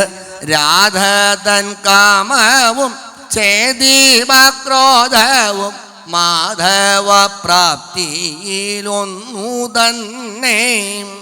മാധവങ്ങളിലേക്ക് എത്താൻ വ്യത്യസ്തമായിട്ട് ഭാവങ്ങൾ. ഇപ്പൊ നമുക്കറിയാമല്ലോ, പുഴകള് പല പല പേരിലല്ലേ ഒഴുകണത്. പെരിയാറ്, പമ്പയാറ്, കാളിയാറ്, മൂവാറ്റുപുഴയാറ്, ഇങ്ങനെ എന്തെല്ലാം പേരിലാണ് ഒഴുകണതല്ലേ? ഇതൊക്കെ എത്ര എവിടെയാ? സമുദ്രത്തിലല്ലേ? അവിടെ എത്ര വരെ മൂവാറ്റുപുഴയാറിലെ വെള്ളം, പമ്പയാറിലെ വെള്ളം എന്നൊക്കെ പറഞ്ഞ് വേദനിച്ച് പറയാം. എത്തിക്കഴിഞ്ഞാലോ എല്ലാം ഒന്നായില്ലേ?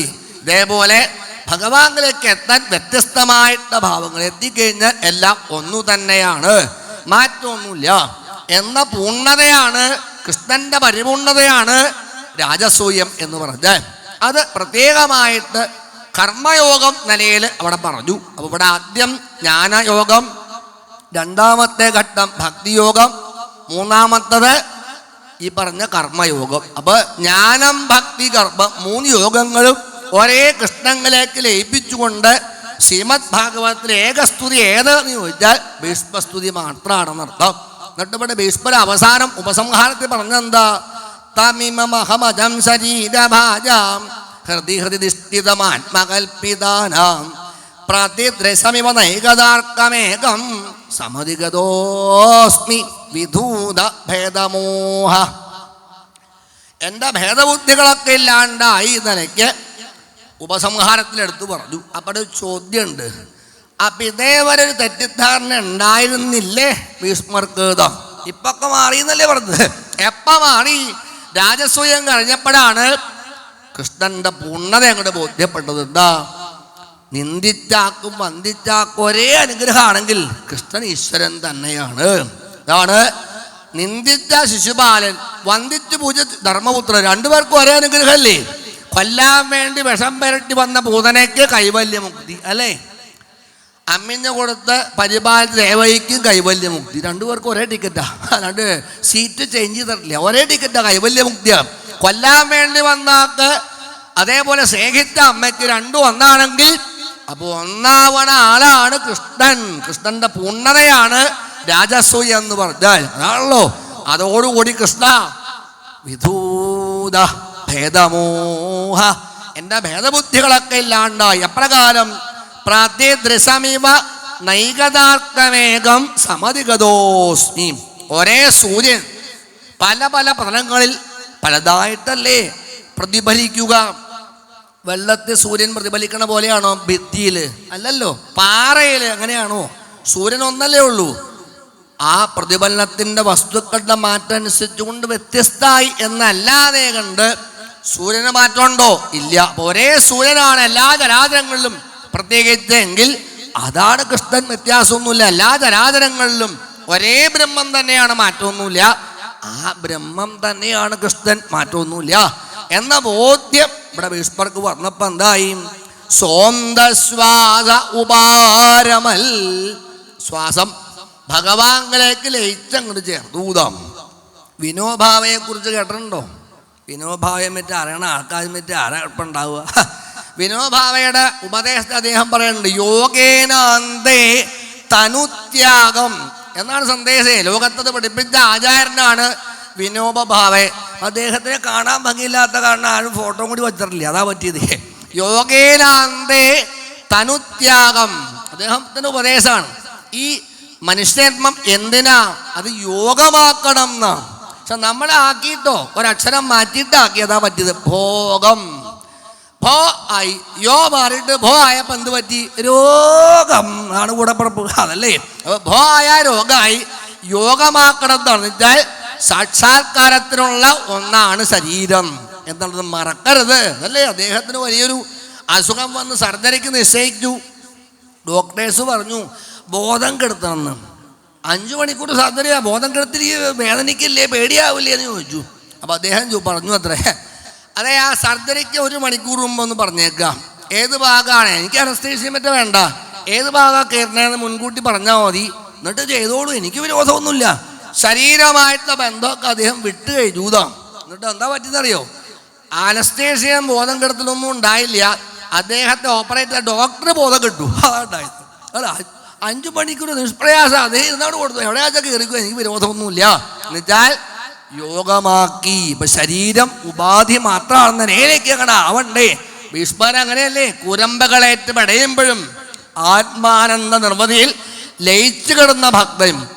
ഇതാണ് വ്യാഖ്യാനത്തിൽ പറയുന്നുണ്ട്. അനവധിയുണ്ട് പറയാൻ, എന്നാലും ചുരുക്കി പറയാണ്. പ്രാരബ്ധം അനുഭവിക്കാൻ വേണ്ടി ശരീരത്തെ കൊണ്ട് വിട്ടുകൊടുത്തു അദ്ദേഹത്താം. കാരണം കർമ്മബന്ധം അനുഭവിക്കുകയാണെങ്കിൽ നോക്കിയില്ലോ. സഞ്ചിതം വർത്തമാനം പ്രാരബ്ധം ആയിക്കോട്ടെ, നിശ്ചയിച്ചെങ്കിലും ആയിക്കോട്ടെ, കിടന്നു കൊടുത്തേക്കാന്നല്ലാണ്ട് ഒരു ചഞ്ചലിപ്പുണ്ടായിട്ടുണ്ട്. അതുകൊണ്ട് എന്തായി, ഭഗവാനിലേക്ക് ലയിച്ചങ്ങോട്ട് ചേർന്നു. എല്ലാവർക്കും പറയാറായി, കണ്ണടയ്ക്കാണ് മരിക്കുകയാണെങ്കിൽ ഭീഷ്മരെ പോലെ വേണം. തൻ്റെ മരണം കൂടി ലോകത്തിന് സന്ദേശമാക്കിക്കൊണ്ട് മടങ്ങിയ ആളാണ് ഭീഷ്മർ. അതുകൊണ്ടാണ് ഇന്നും ഭീഷ്മാചാര്യൽ സ്മരണയിൽ പോയിട്ടില്ല. നമ്മുടെ നാട്ടിൽ കോപ്രായമുണ്ട്, ഭീഷ്മാചാര്യ അവാർഡ്. ഉയ്യോ, ആർക്കാ കൊടുത്തത്? ഏറ്റവും വലിയ പൊളിറ്റീഷ്യന് കേമായില്ലേ. ഭീഷ്മരുമായിട്ട് വല്ല ബന്ധമുണ്ടോ? അതാണ് അദ്ദേഹത്തിൻ്റെ മഹത്വം. എത്ര വലുതാലോചിച്ചു. അതാണ് ഭഗവത്ഗീതയ്ക്ക് മുമ്പ് നിഷ്കാമമായ കർമാനുഷ്ഠാനം, ത്യാഗമാണ് ആനന്ദത്തിന് വേണ്ടത് എന്ന് ലോകത്ത് പഠിപ്പിച്ച പൂർണ്ണതയാണ് ഭീഷ്മർ എന്ന് പറഞ്ഞാൽ. ഭാഗവതത്തിൻ്റെ നൈഷ്കർമ്മ്യധർമ്മത്തിൻ്റെ മർമ്മപ്രധാനമായ കഥാപാത്രം എന്നുവെച്ചാൽ എന്താ, രാജ്യം അദ്ദേഹം ലവലേശം അവകാശവാദം ആയിട്ട് രാജ്യം നേടാൻ ശ്രമിച്ചില്ല. പക്ഷേ രാജ്യം ഭരിക്കുന്ന ആളില്ലാണ്ട് വന്നപ്പോൾ കർത്തവ്യബോധമായിട്ട് രാജപരിപാലനം ചെയ്തു. ആളുണ്ടായപ്പോഴോ ഏൽപ്പിച്ചങ്ങോട്ട് കൊടുത്തില്ലേ. ഭരതന്റെ കഥ അറിയില്ലേ രാമായണത്തിൽ, അതുപോലെയല്ല. അല്ലാണ്ട് ലവലേശ ആസക്തി ഉണ്ടായിട്ടില്ല എന്നർത്ഥം. ഇന്നിപ്പോൾ നമുക്ക് മനസ്സിലാക്കേണ്ട കാര്യമാണ്, മനുഷ്യർക്ക് നല്ലവണ്ണം അവകാശബോധമുണ്ട്, കർത്തവ്യബോധം ഇല്ലാണ്ടായി. അവിടെയാണ് പരാജയം. ഭീഷ്മർ അങ്ങനെയല്ല, കർത്തവ്യങ്ങൾ വേണ്ടോട് അനുഷ്ഠിച്ചു, ഒന്നും വേണ്ടാന്ന് വെച്ചിട്ടില്ല എന്നർത്ഥം. ആ നിലയിൽ അനുഷ്ഠാനം, ലോകത്ത് സന്ദേശം. അപ്പൊ ഇവിടെ ചോദ്യമുണ്ട്, ശങ്കരാചാര്യ ചോദിച്ചുതാണ്, എന്നാ പിന്നെ എന്തിനാ ഈ ശരസയിൽ 58 ദിവസം പോയി കിടന്നതാവോ? എന്താ അത്? മറ്റൊന്നുമല്ല, അച്ഛൻ നൽകിയ വരം അല്ലേ സ്വച്ഛന്ത മൃത്യു. അത് ലോകത്ത് സന്ദേശമാക്കാൻ വേണ്ടിയിട്ട് കിടന്നു എന്നല്ലാണ്ട് മറ്റൊന്നല്ല. ആചാരത്തിൽ ഉറച്ചു നിന്നുകൊണ്ട് അച്ഛൻ തന്ന അനുഗ്രഹത്തെ ഉൾക്കൊണ്ടുകൊണ്ട് അദ്ദേഹം കിടന്നു എന്നല്ലാണ്ട് ലവലേശം ഒരു പോരായ്മയില്ല. അത് ഭാഗവതത്തിൻ്റെ മർമ്മമാണ്. ഒരു ഭക്തൻ എപ്രകാരം ആയിരിക്കണം, ആഗ്രഹങ്ങളും പ്രതീക്ഷകളില്ല, പരാതികളും പ്രതീക്ഷകളില്ലാതെയുള്ള മനസ്ഥിതിയാണ് സവൈ ഭാഗവതോത്തമ എന്ന സന്ദേശം ഭീഷ്മർ എന്ന കഥാപാത്രത്തിൽ കൂടി വേദവ്യാസ മഹർഷി നമ്മളെ പഠിപ്പിക്കുകയാണ്. 42ാമത് സത്രത്തിൽ, അഖിലഭാരത സത്രത്തിൽ വന്ന് ഒന്ന് അനുസ്മരിക്കാൻ പറ്റി. അത് ജീവിതത്തിൻ്റെ ഏറ്റവും വലിയ ഭാഗ്യമായിട്ട് കണക്കാക്കുന്നു. ഭാഗവത ധർമ്മം പ്രത്യേകം ലോകത്ത് മുഴുവൻ പ്രചരിക്കാൻ ഇടവരട്ടെ. ഇനിയും സത്യം ധാരാളമായിട്ട് ജനഹൃദയങ്ങളിലേക്ക് സ്ഥാനം പിടിക്കട്ടെ എന്ന് പ്രാർത്ഥിച്ചുകൊണ്ട് ഈ വാക്കുകൾ ഉപസംഹരിക്കുന്നു.